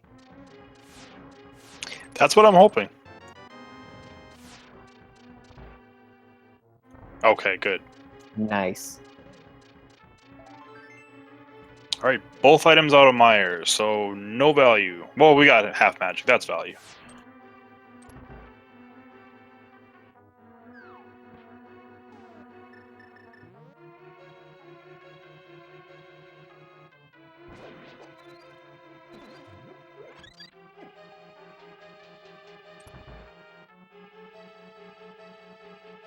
Probably not too happy about finding that hookshot there, but, it's going to keep him moving. He's going to stick out on Death Mountain here.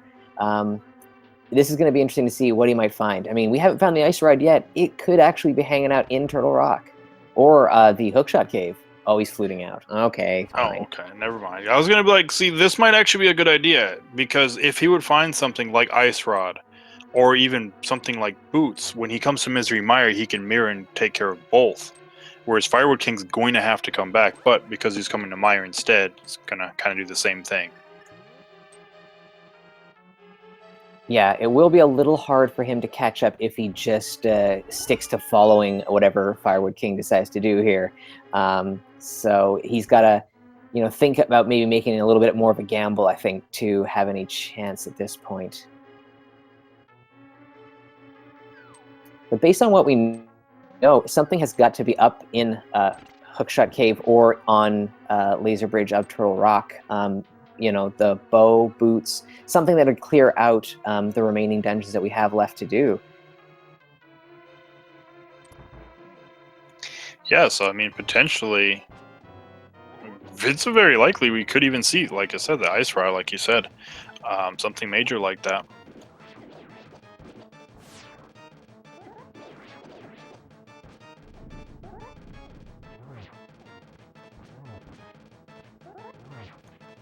Because of all the items that we have left until we're at go mode, there's nothing that opens up an immense amount of locations anymore. Bow opens up a couple locations, boots opens up 2 locations, ice rod just gives us Trinex.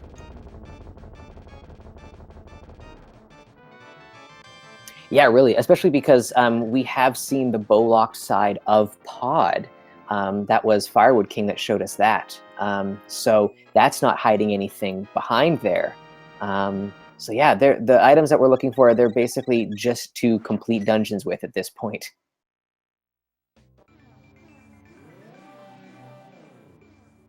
Yeah, which I think all the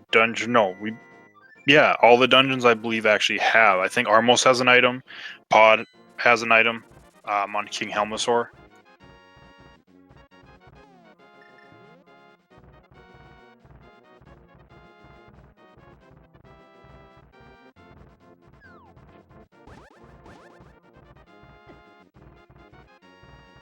So Firewoodking, heading over to Dark Death Mountain here. Gonna check out Hookshot Cave. Super Bunny he hasn't seen yet, but we know there's not a whole heck of a lot in there. And then he'll likely make a dive into Turtle Rock. It's got the most density of the remaining locations that he can check. I think the only reason he might not dive into it is if he would find something like boots or the bow in Hookshot Cave. It might take him away from there to just go clear that to, basically eliminate the possibility of the ice rod being anywhere else. Yeah. It gets Dead Rock though.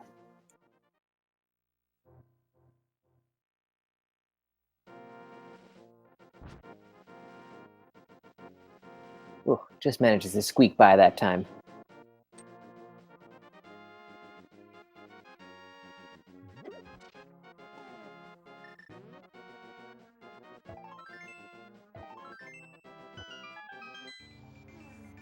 So Tadaru with a small time save there. He checked that smaller chest first, which had the second item in Misery Mire. So no need to go all the way to the big chest. Every little bit's going to count down the stretch here for him, so that's nice to see that he saved at least a little bit of time.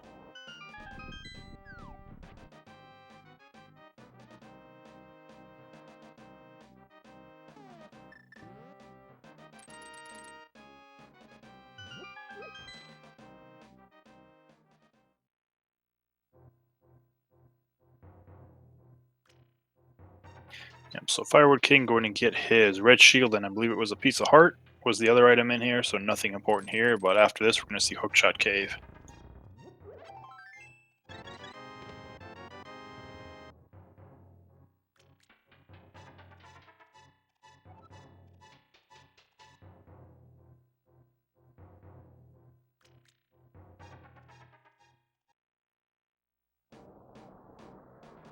Alrighty, so finally some new territory here. We're going to see what's in Hookshot Cave.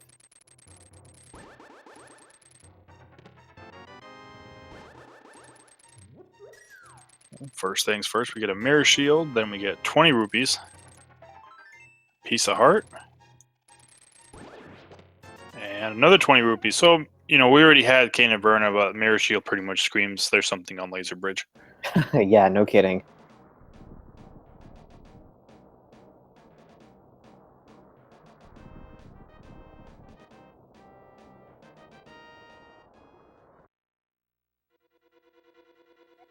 So because this seed already has had a couple of little quirky item locations, I wouldn't be surprised if we get all the way to Laser Bridge and don't find the ice rod, but do find, obviously one more piece of progression that will then eventually lead to the ice rod. So it'll be a forced double dip of Turtle Rock. Well, we know one thing that's in Turtle Rock because I think Tadaru might have skipped that hint. The boots are in here. Ah, I didn't know we had that hint. Interesting. Yeah, I don't know if Tadaru just skipped it. It was the hint that was right at the beginning of Turtle Rock. Oh,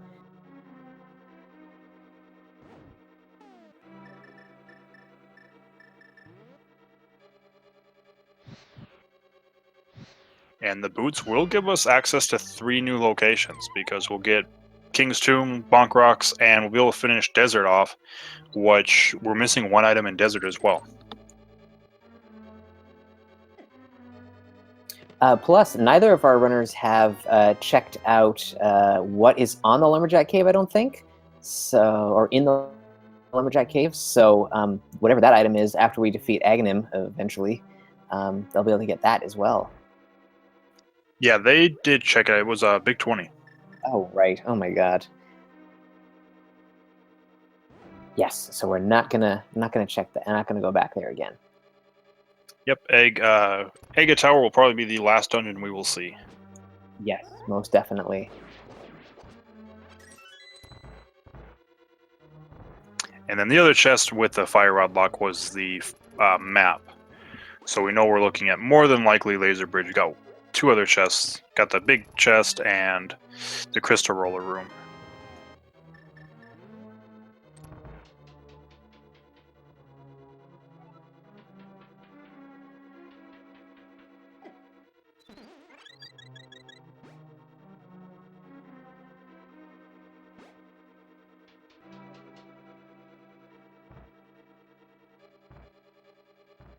Alright, Tadaru heading back in the swamp. Knows he can skip left side because he's already done it, so just going to be going right back to Argus, checking all the chests on the way. And you know, as we're seeing our runners kind of come back together here, they're kind of back on the same track. You're seeing that even though Tadaru is a little bit behind, I mean, he's only got this back half of swamp to take care of, and then he knows that he's got to get back up to Turtle Rock, so he'll be not too far behind.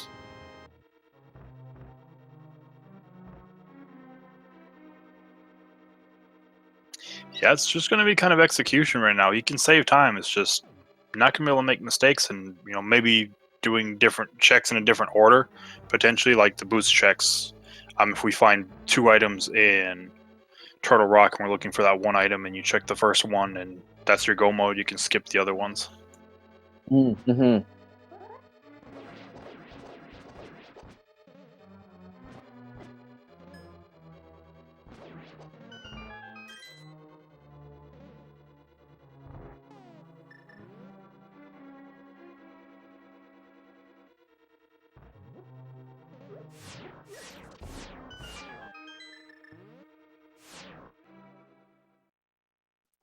Alrighty, so Fire was going to check Mimic Cave, which didn't have much of anything, and then we're going to start to see the back half of Turtle Rock, which we have not come across yet. So, what piece of progression are we going to find?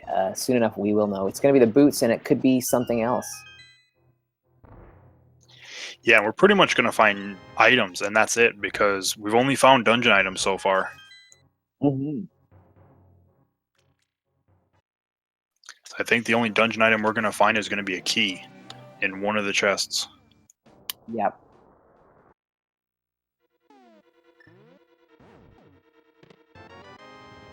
Well, there's the bow, and we know the boots is here, so we're looking for an ice rod.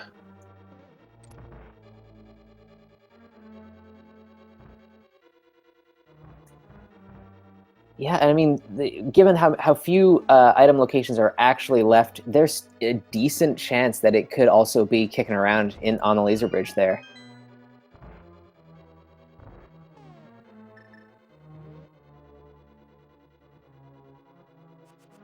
Yeah, it's very possibly. There it is. So we know go mode is we're in technically no mode. We know the boots is on laser bridge or potentially on Trinex.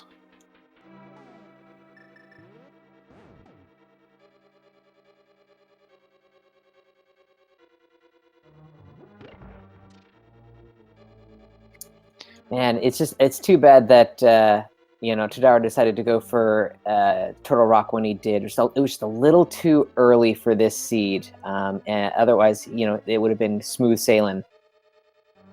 Oh yeah, because I mean, if you would imagine if he would have dipped Swamp first and then immediately came to Turtle Rock, he would be in a huge advantage right now if that was the case. Yeah. There they are. Boots just looking for the key now.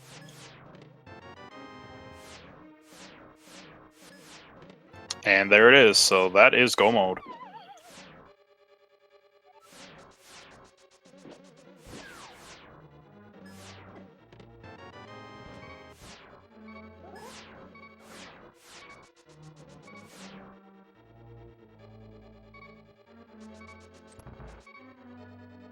And unfortunately, I think when Tadaru does come back up Turtle Rock and finds out all 3 items that he needs are here, he's going to feel behind at that point.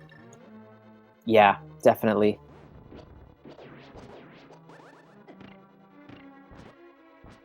So, I mean, he's about a dungeon behind at this point. That's a difference that's, you know, a little bit tough to make up.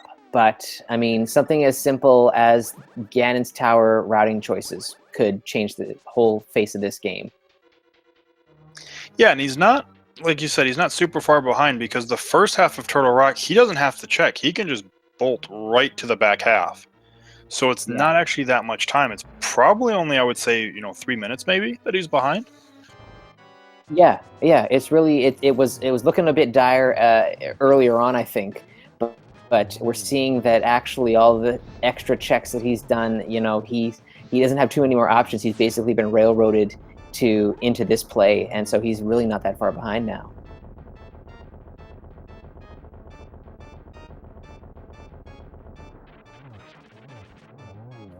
And Firewood King gets the double spin and a slash quick kill on Shrinex.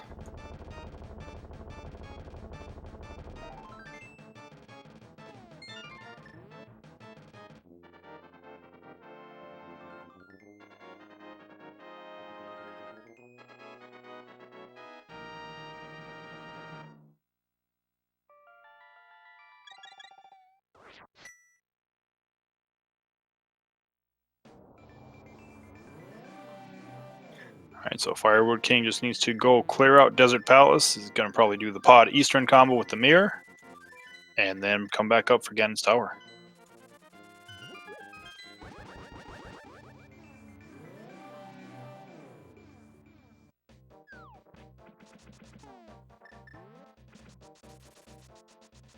All right, so he's going for Desert Palace first. We're looking for.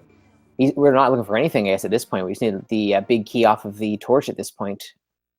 Yep, big key off Torch, and back to Lan Molas.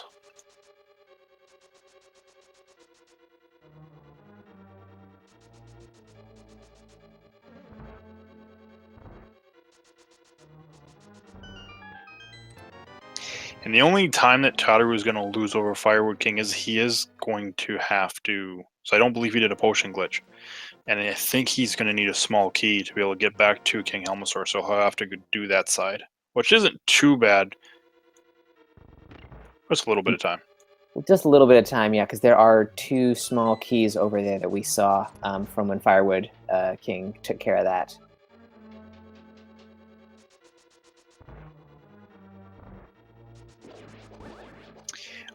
Go mode technically was the boots, but we technically knew the boots were here anyways, so if you want to get really technical, go mode was Ice Rod. I think it was really funny that they were basically back to back to back. It was Bow, Ice Rod, and the boots in like consecutive chests. Yeah, it was.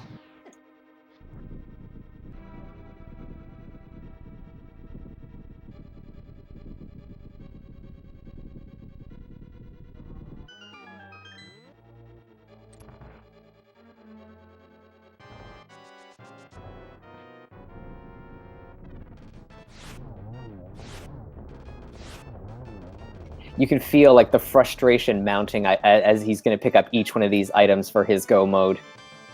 Oh, this was here? Oh, this was here? Oh, this as well? Great.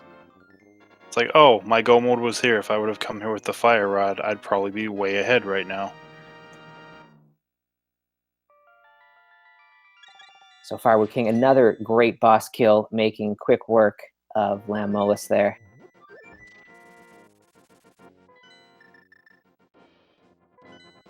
Yep, just has to go back, kill Armos, go kill King Helmosaur. Should be nice and quick.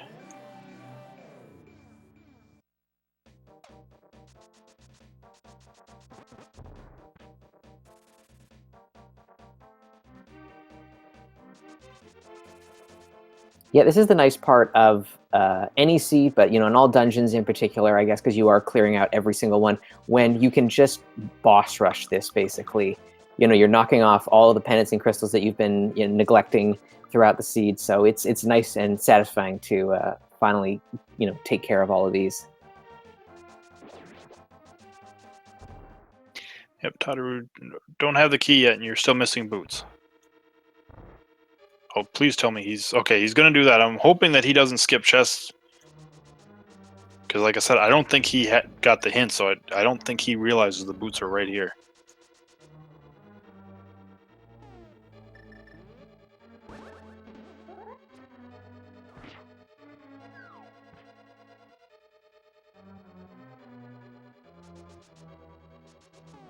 Okay, good. He's checking. So there's the compass. He's about to hit go mode. Wait. Oh, no. Oh, no, no, no, no, no. Oh.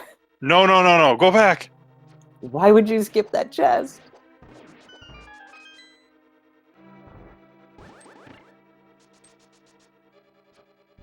Tadaru, what are you doing? Did he miscount items? I mean, like, he just looked at his menu. He saw that he had all the dungeon items. Like, oh. Oh, no.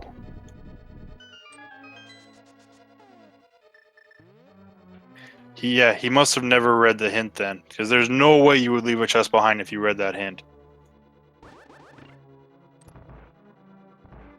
Yikes. And with the picking up the bow, he hasn't done the bowlock side of pods, so he could be thinking that that's where the boots are hanging out.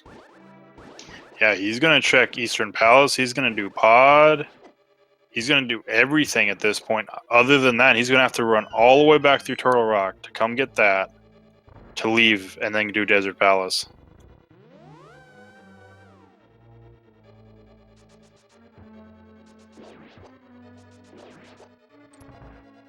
Oh, I feel so bad. Yeah, I'm kind of in shock here. Yeah, I'm just like... Because it's like, I don't want to say he miscounted items, because if he thought he had all the items, he checked the chest after he picked up the key to get the compass. So it's like he just skipped that chest.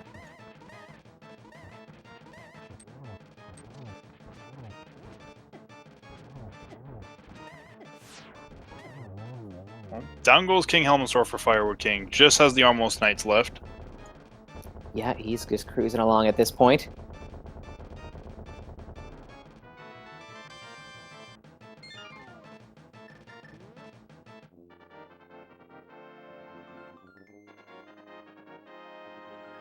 And Tadaru flutes away. He's set on the pod Eastern play, holding the boots. Oh. Yeah, and it's like, I can't, like... I could say you're gambling, but that's like, the chest is right there. Yeah. I can't think of like a legit... I mean, I understand if you're counting your chest, we know that there's an item in Eastern Palace and Pod, and even more for Tadaru potentially, because he skipped the Bollock side, but just skipping a chest that's right there. Yeah.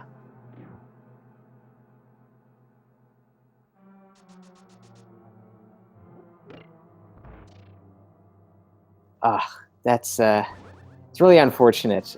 He was on his way, to coming back. He still had a little bit of ground to make up, no doubt, but he was on the right track, and yeah, this kind of derailed it. Firewood King is just kind of cruising on in go mode, and Tadaru is still looking for those boots. Yeah, I mean, thankfully there's not many places for Tadaru to check, so he's going to end up back in Turtle Rock fairly quickly, but you got to run all the way through there.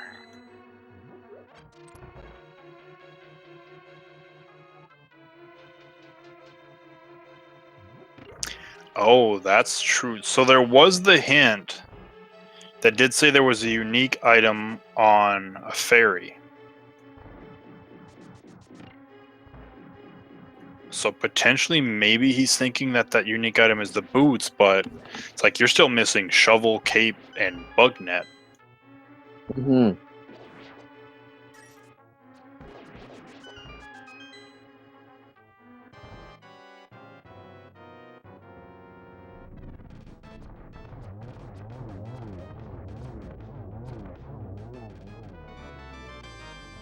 Another really solid boss fight there. Yep, nice and quick. Gets the last pendant, so he's got all 7 crystals, 3 pendants. It's time to go to Ganon's tower.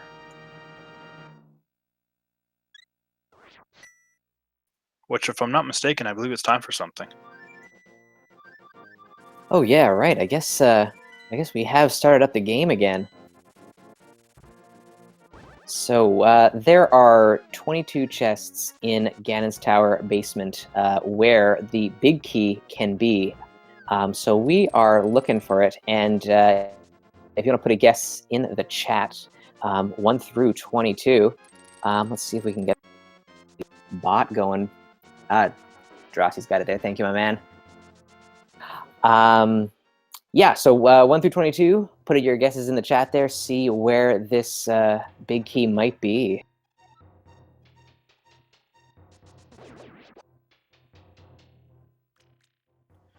So, Sabotender, where do you think the key is going to be? Where do I think it's going to be? I think it's going to show up fairly early on in this tower. I'm thinking maybe chest 5 today. What do you think? So, I'm going to read the seed with just how mean it's actually been to them so far. Tile room. Oh, no. The way this seed has been treating them, I would want to say it's going to be an early chest just because it's been treating them so poorly. But I can't. This seed's just been too mean to them. It's not going to stop until the very end.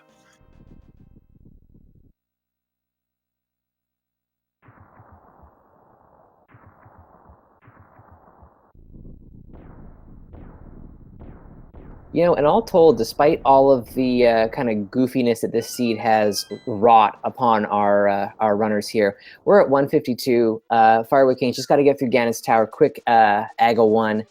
You know, somewhere around the neighborhood of 210 is likely. So, you know, pretty good time, all considered. Yeah, definitely. See, Kermit, it's not that I want to be mean. I want the big key for them to be early. I'm just reading the seed and how mean it's being to them, and I don't think it's going to be early. So we're at 123 and still no big key.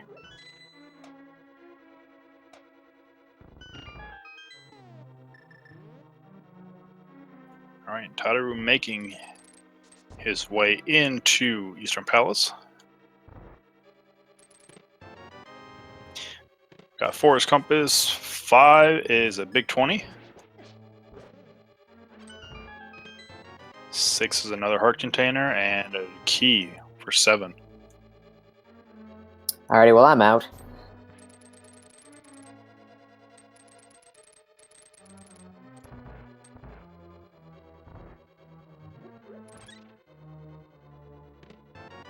Is another heart container, which, you know, considering they pretty much checked everything in the game, I'm not surprised that they're finding all of these in Ganon's Tower now.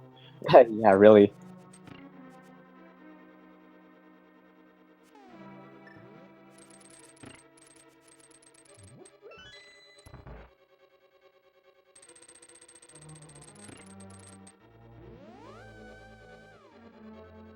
All right, chest number 9.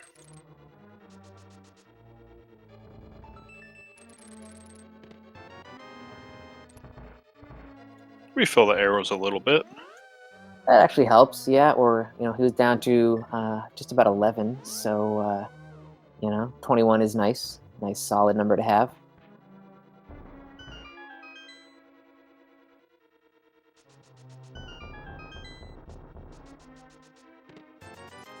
Chest number 10, 20, 11, 20, 13, Sankheart, And 14s, or 13s, 10 bombs. All right, well, tile room. It's looking like more of a possibility now. Yep, over half the chests.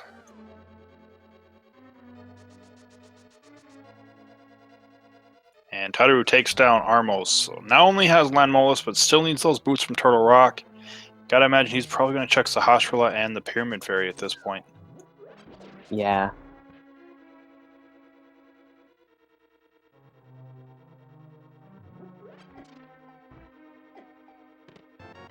There's our swag net. With chest number 14. So we've got Ice Armos, and then we've got 15, 16, 17.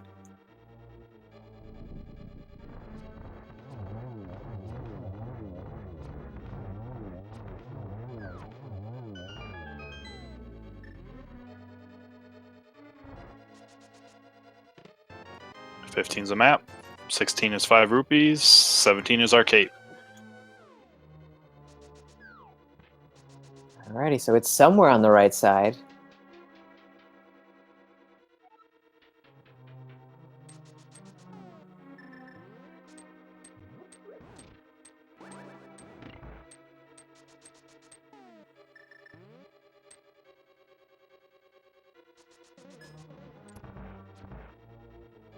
Don't worry, Tyrone, we'll be back.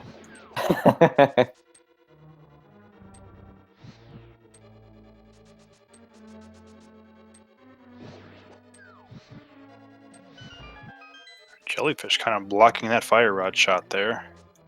Ooh, yeah.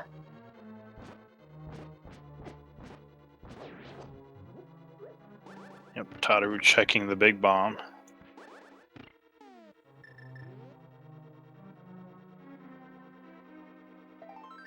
Piece of heart. There's a key. 3 bombs. There it is. Oh, almost. Almost.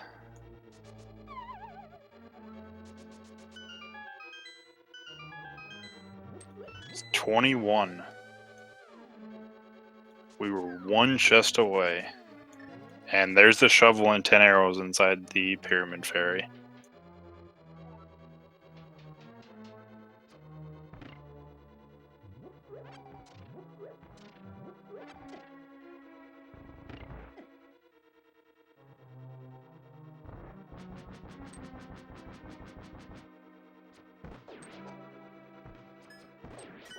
Oh, wow. So the closest guess was 15 from Trucker Buzz. Congrats on your win. All of our subs and supporters were hoping for a more generous Ganon's Tower, I guess.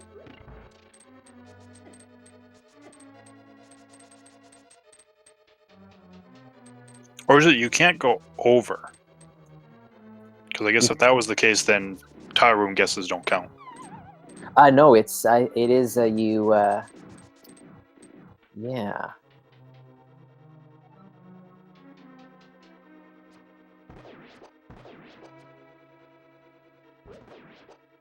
Ooh, so Tadaru's heading back towards Turtle Rock. I think he might have finally realized that, oh, there was that one chest that I think I ran right past.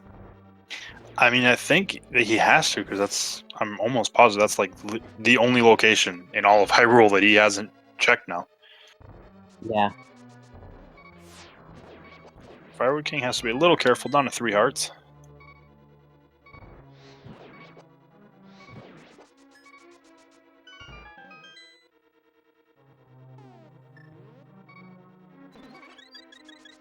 So he's going to powder the anti-fairy there, which will offset kind of the Landmolus pattern here, but shouldn't cost too much time here. Although, in his mind, he's thinking that every second's going to count because he hasn't seen his opponent done yet, and he's thinking, well, if I screw up at any point here, that could be the make or break.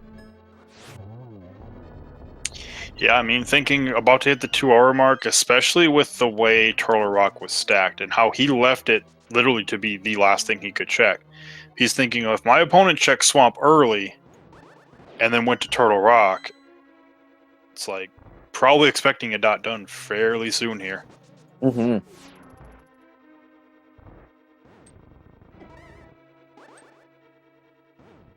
A little bit of problems with this room.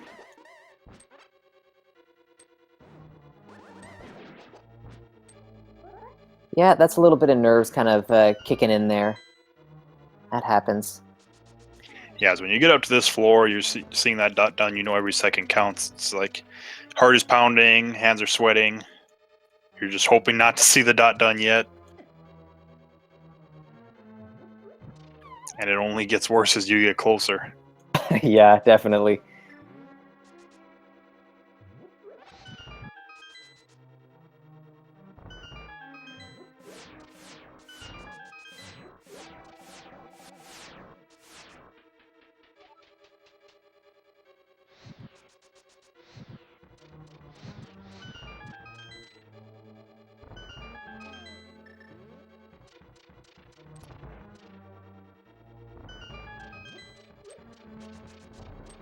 And depending on how Tadaru actually routes, we're going to see a fully completed tracker.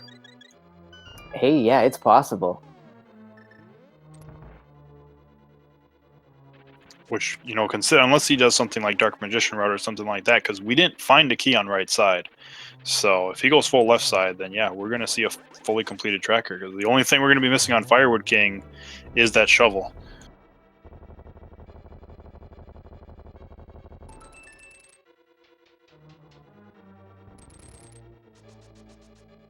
Alright, he decides to leave the last chest there. There's nothing really that can...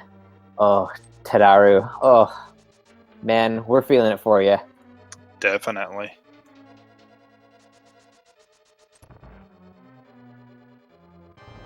Yeah, I mean, the only thing that you're really looking for, and you're not even looking for it, really is, you know, Butter Sword. If it happens, great. But once you have Tempered Sword, you're not really worried about finding another sword. Yeah.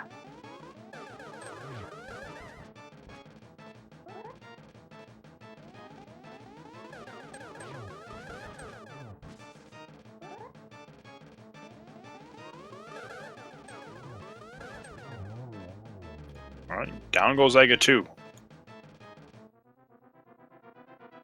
So he's going to get a little carry from the Swag Duck down to the bottom. Going to mirror, take care of Ega 1.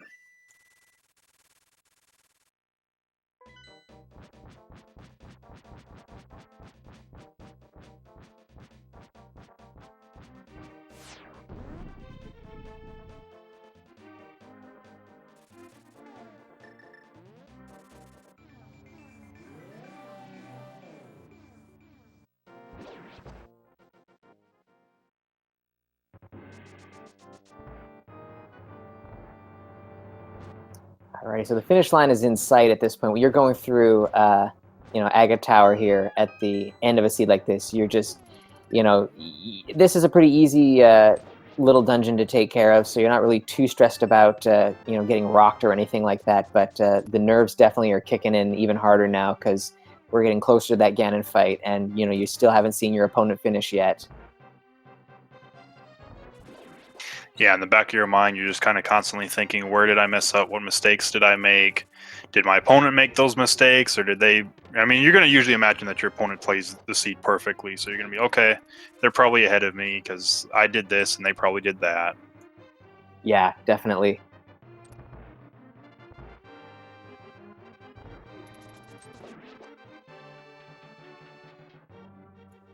Noah Jim Bar, the question, yes, they do realize when the opponent finishes if they're paying attention to the IRC, because you'll get a dot, you do dot, or you type dot done, press enter, and it will alert, or you get the message. So if it's open, then yes, they will know. But they have no idea where their opponent actually is.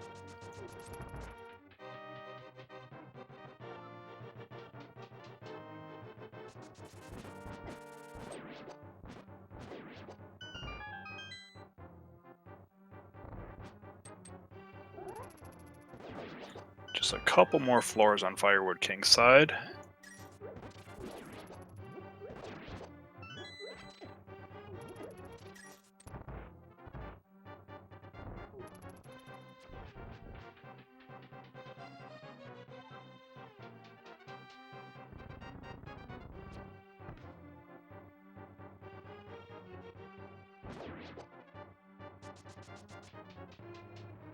Alrighty, and just like that, we are up into the Aga 1 fight.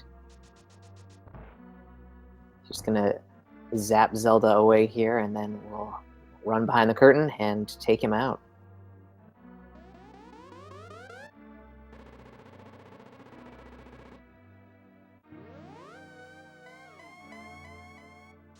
And I wonder what the collection rate is going to be for the two racers. I'm going to have to say it's going to be above 200 on both sides. Yeah, it very well could be. There's only been a couple of chests that we've missed at all.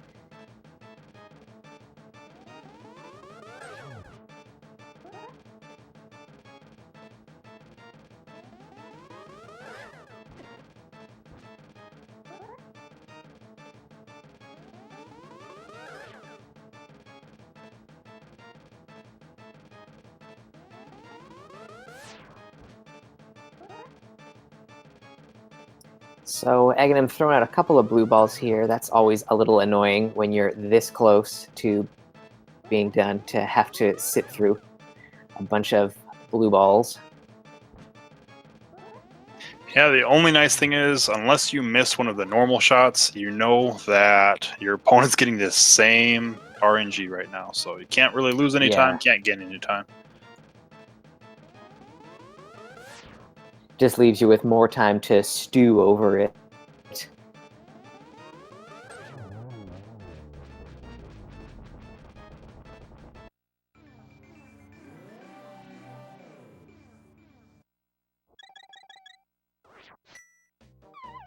All right, down goes Aga 1. Just has Ganon now.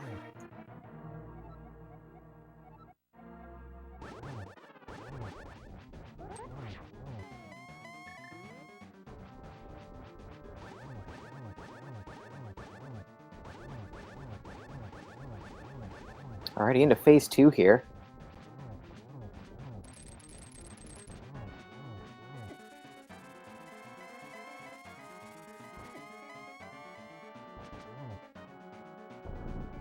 Phase 3 got 3 more hits.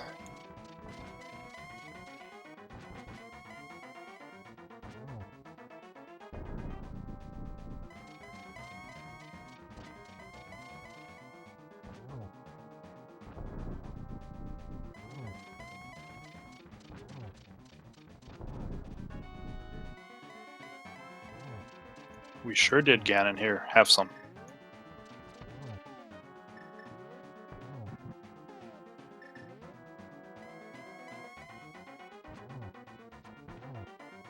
And one more arrow is going to do it.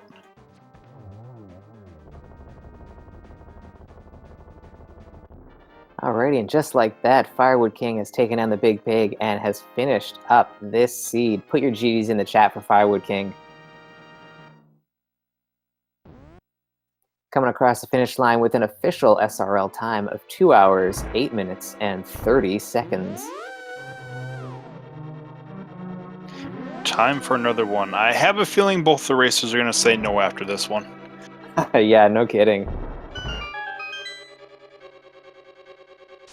And looks like we have Firewood King in the waiting room, so I'm going to go ahead and pull him in.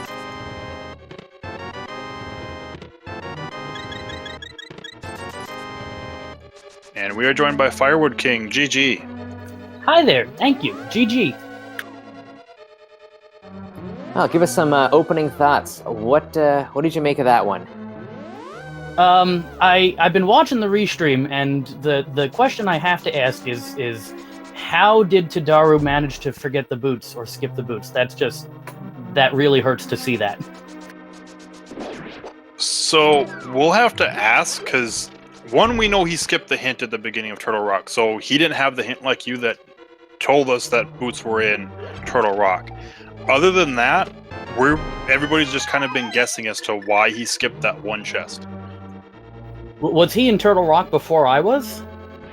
He dove it early before he had the fire rod. He kind of went there like that was one of the first things he actually did after getting Titan's Mitts and Flute. All right, because progressing through Turtle Rock, getting the bow, the ice rod, and the boots all there, my feeling was whoever went to Turtle Rock first wins this seed. But I guess heading in without the fire rod is one thing, and then managing to miss the boots chest really hurts there. I picked all dungeons. I took it a little too seriously and basically played it as if it was double dip all dungeons. That's basically how this seed turned out for me. Yeah.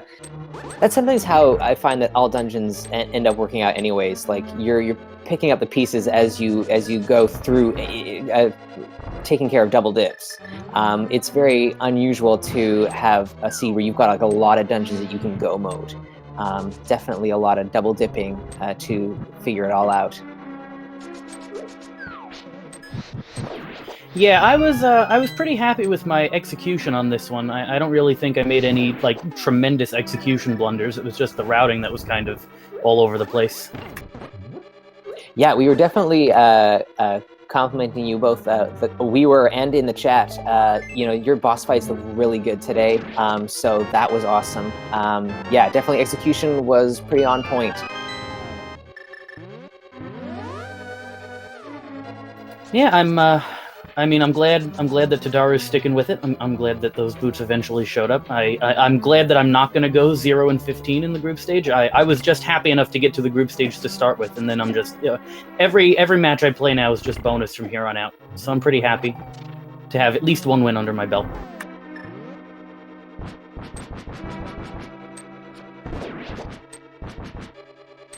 Yeah, that's awesome. Because a bit of a rough start there with going 0 and 2. Who were your first two opponents?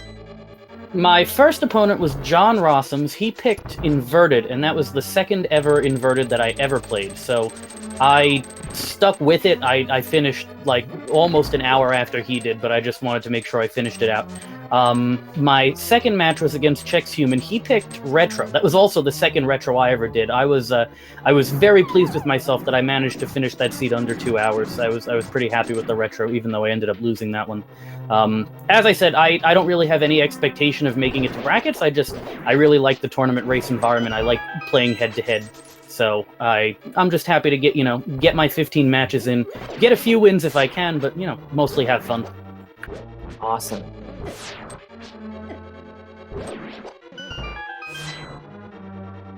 I don't know. Linklight, you got any more questions for firewoodking here?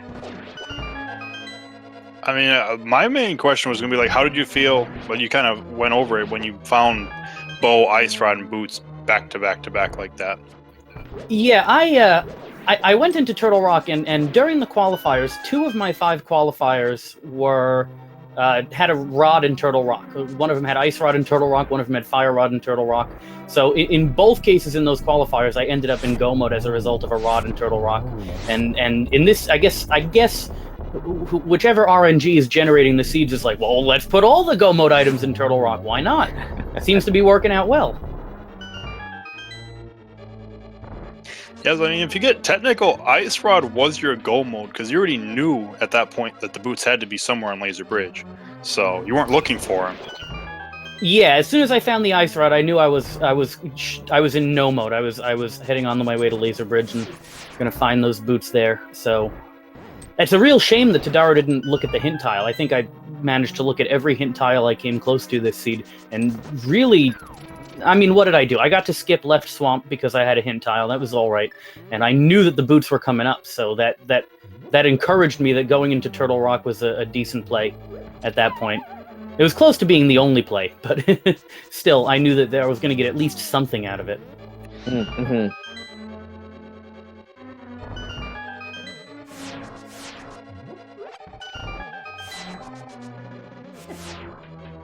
So have you got any more matches on the schedule at this time? I don't have anything scheduled yet. We will see how my group mates end up scheduling them, but nothing planned right now. Okay, cool. I've got Kyong in my group, so I'm looking forward to Kyong picking something really nasty and kicking my butt in that. So that'll be fun. Oh wow, that's a really tough group you've got there. I mean, Kyong, John Rossums, and Chex Human—they're all like really solid dudes. So, man, that's a tough group. Well, yeah, I mean, I was watching the reveal, and the commentators. Sabo, you were one of the commentators on the reveal, I weren't was you? there. You Yeah. and DT were exactly right when you couldn't stop singing the praises of every single group, because that's really what this tournament ends up looking like. It's been said so many times, but the quality of gameplay in this community has just gone up tremendously over the course of the past year or so. Just bringing in new people, and we're a very welcoming community. If you're out there listening to this, come and join us. Yeah, we're a fun bunch. Yeah, I mean, even just making the 96 is such an accomplishment, you know. So yeah, I mean, it's gonna be fun to play out the rest of this group stage. But yeah, you know, I think, I mean, because you were also kind of like mid-pack in the 96, which I think is just awesome, man. You were like somewhere in like the 60s, I think, 50 or 60. 64. Yeah, right. That's pretty excellent. Tadaru just got a triple. I don't want that to get lost. You know what? Yeah, excellent. I'm a commentator too. I think I enjoy I enjoy the commentary probably more than I actually close to. Maybe it's hard to tell. Depending on the seed, I enjoy the commentary perhaps more than actually playing. Nice. Ooh, we got your collection rate finally coming up on screen here. It should be on the stream in just a second here. 180. You know, it seems about right, because once we got into go mode, we were able to skip a couple of locations. But man, you really were kind of clearing out almost everything. Yeah, it was basically a hundo. What didn't we find? We didn't find the butter sword. We didn't find the red mail. Tadaru, I saw, found the shovel. I didn't catch what that shovel turned into. Ooh, I think just bombs, or maybe a heart piece or something like that. I want to say butter and red mail had to be in the upper part of Ganon's tower. Yeah, it wouldn't surprise me. Yeah. I think between the two of you, pretty much checked almost everything at that point.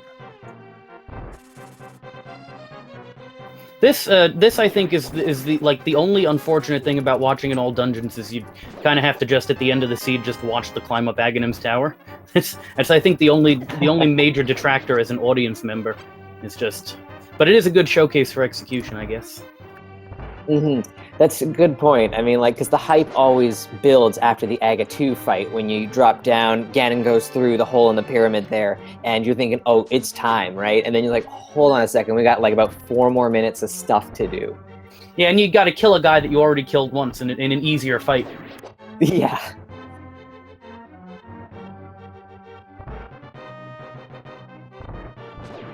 Guess it gives you that time to breathe before the Ganon fight. Yeah, how did you find that going up Aga 1? Were you more stressed, or was it a time to kind of like decompress it all? Since I knew at that point from checking IRC that my opponent hadn't finished yet, and my suspicion was if Tadaru hadn't finished yet, then something had gone wrong with going into Turtle Rock. Because my thought was if Tadaru had gone into Turtle Rock before I did, then I thought for sure he would have won the seed. But given that he hadn't finished at that time, I was like, okay, something went wrong on his end, so I didn't feel as nervous there. The one thing I felt nervous about, I was climbing up, I was in like the second or third room, and I saw that I had the mirror equipped, and I was like, I am totally going to fat finger this and mirror out of the tower, so I just switched away from that. And so while we're on the topic of me taking every single precaution I possibly can, there's a text file open on my desktop that says, fight Aga 1 idiot, because I just needed to resist the muscle memory of jumping down that hole. Oh, really? Yeah. It does take a lot to kind of break all of the habits that you've built just through the regular play of the game.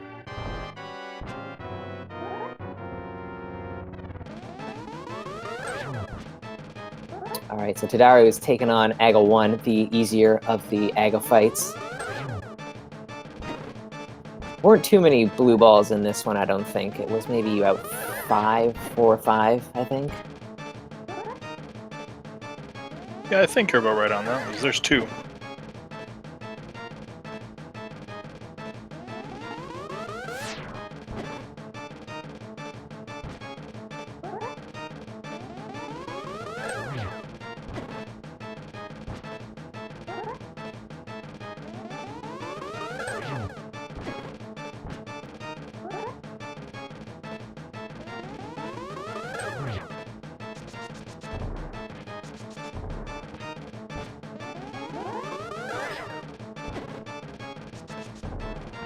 Is he swatting him with every blue ball that he gets? He gives Aga a hit there. That's kind of nice. I think he's just doing it every single attack just because.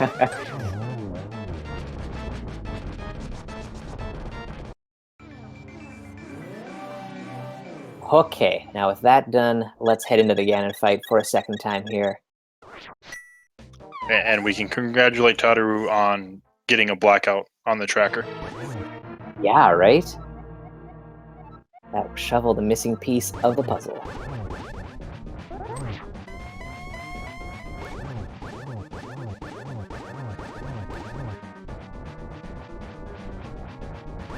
Okay, doesn't quite get into phase 2 right away, but will now, I think.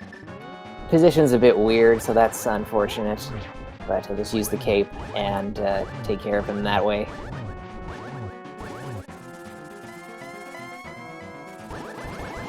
Yeah, always nice to use the cape just to get past that phase 2 on the first try.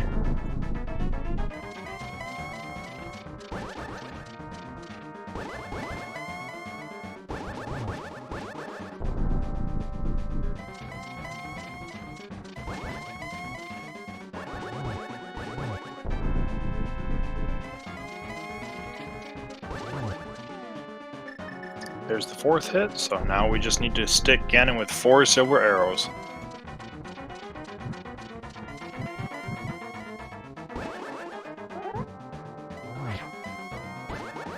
Ooh, are we going silverless? Tadaru's going to give us some swag strats. We're going silverless.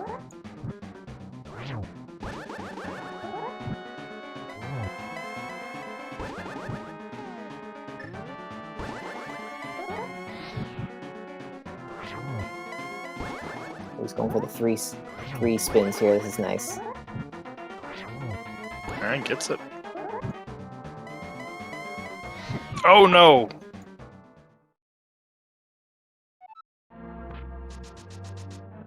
You got cocky, kid. That sucks. Right at the end of a match like this, you've already seen your opponent done. Ganon wasn't having any of it. You can't swag on me.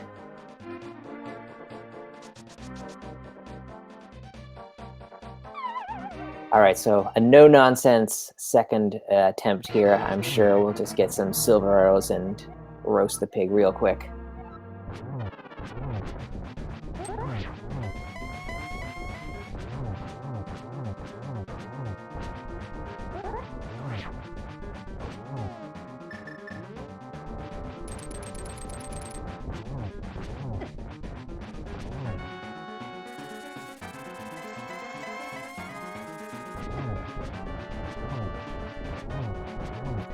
Just a few more swipes will do it.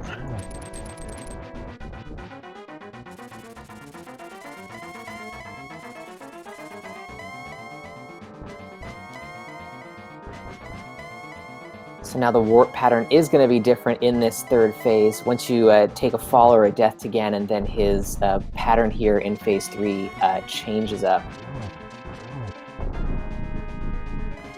Yep, that is when RNG becomes a factor in this fight if fall happens.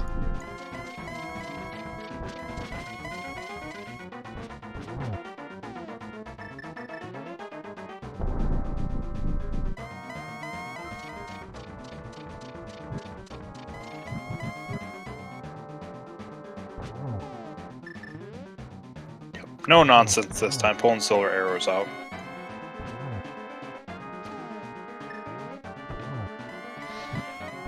And this should do it.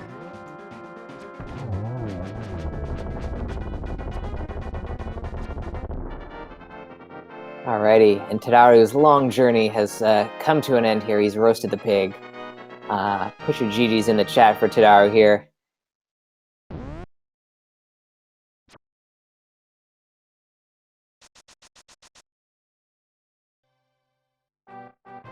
We'll see if we can get him in here for an interview.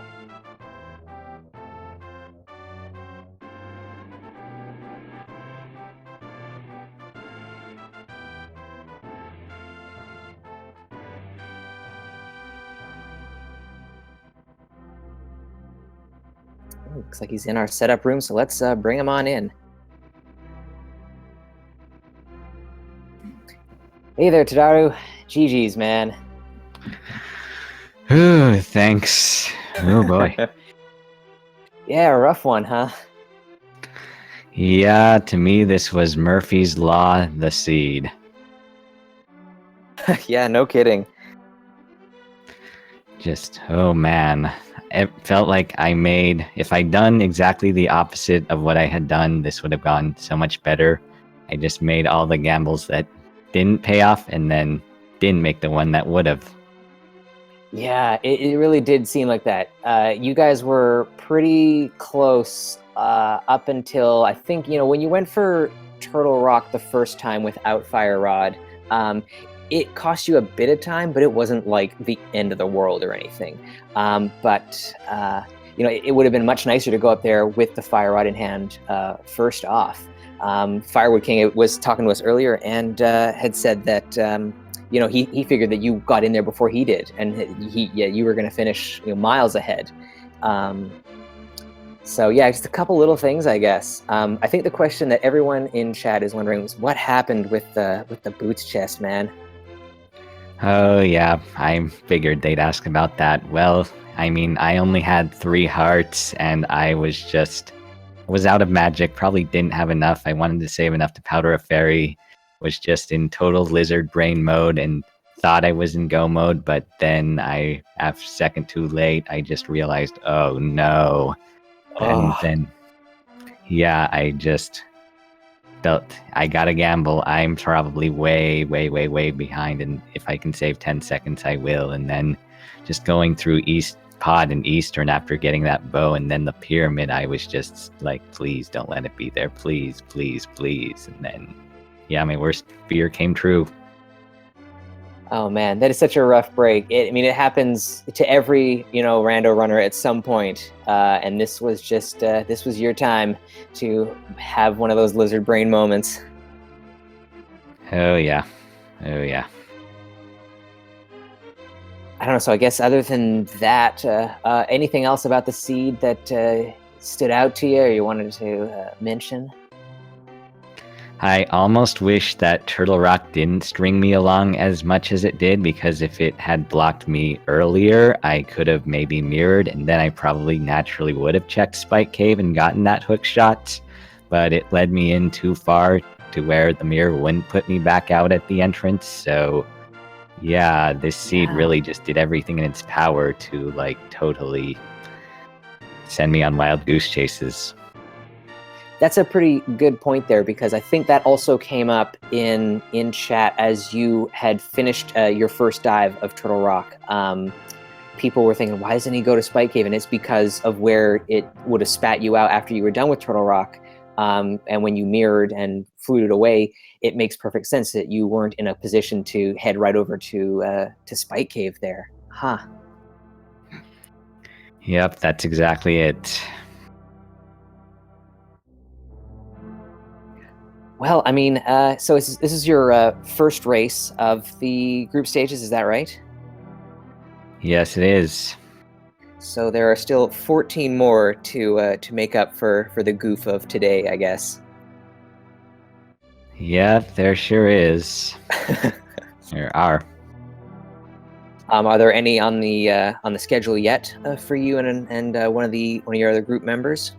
Yes, actually, I have one coming up with Trenter TR, and that is on Saturday, November 3rd at 4:30 Eastern, if I've gotten the time conversion right, and that's going to be retro. Oh boy, retro! Have you got much experience with retro? I actually figured, I better practice this because I've never played it before, but honestly, I've really fallen in love with it. Ooh, And nice. yeah, I just really loved how money actually has a point past the beginning part of the game, and I just really love just games that have that kind of resource management built in, so it is just perfect fit for me. Oh, that's awesome.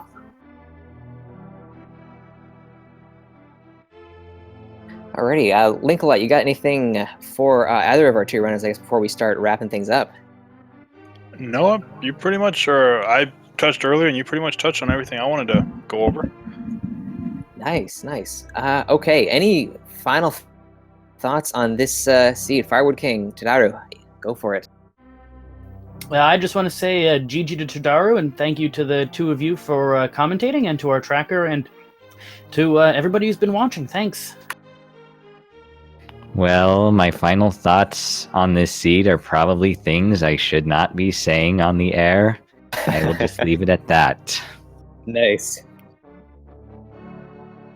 Okie dokie. Well, it's getting late for many of us, so I guess it's time to shut the door on this one here. GG's to both of you for sticking out a pretty brutal all dungeon seed. Good work on even with a couple of goofs along the way. Still really a good watch. So I don't know. Thanks to our tracker Shandis, who did an excellent job keeping us up to date as to what you guys had. And as you see on Tadaru's side there, we've got a full tracker.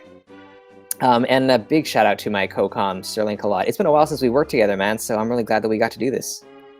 Yeah, I think it was like early in the spring tournament, so it's been a good 6-7 months at this point. Yeah, really. So I guess I'll leave you to close it out, man. Go for it. Yeah, just shout out to Shandis for doing the tracking, everybody behind the scenes at Speed Gaming, all the tournament admins that are putting this on and making sure everything's working right so we can do our thing and commentate and track and have all this fun. And then shout out to you, Sabatender, for doing commentary on this. I don't want to say amazing seed because the runners might stare daggers at me if they could, but an interesting seed to watch. We'll put it like that. Alrighty, and that's going to do it for us. So until next time, we will catch you all later. Thanks for tuning in.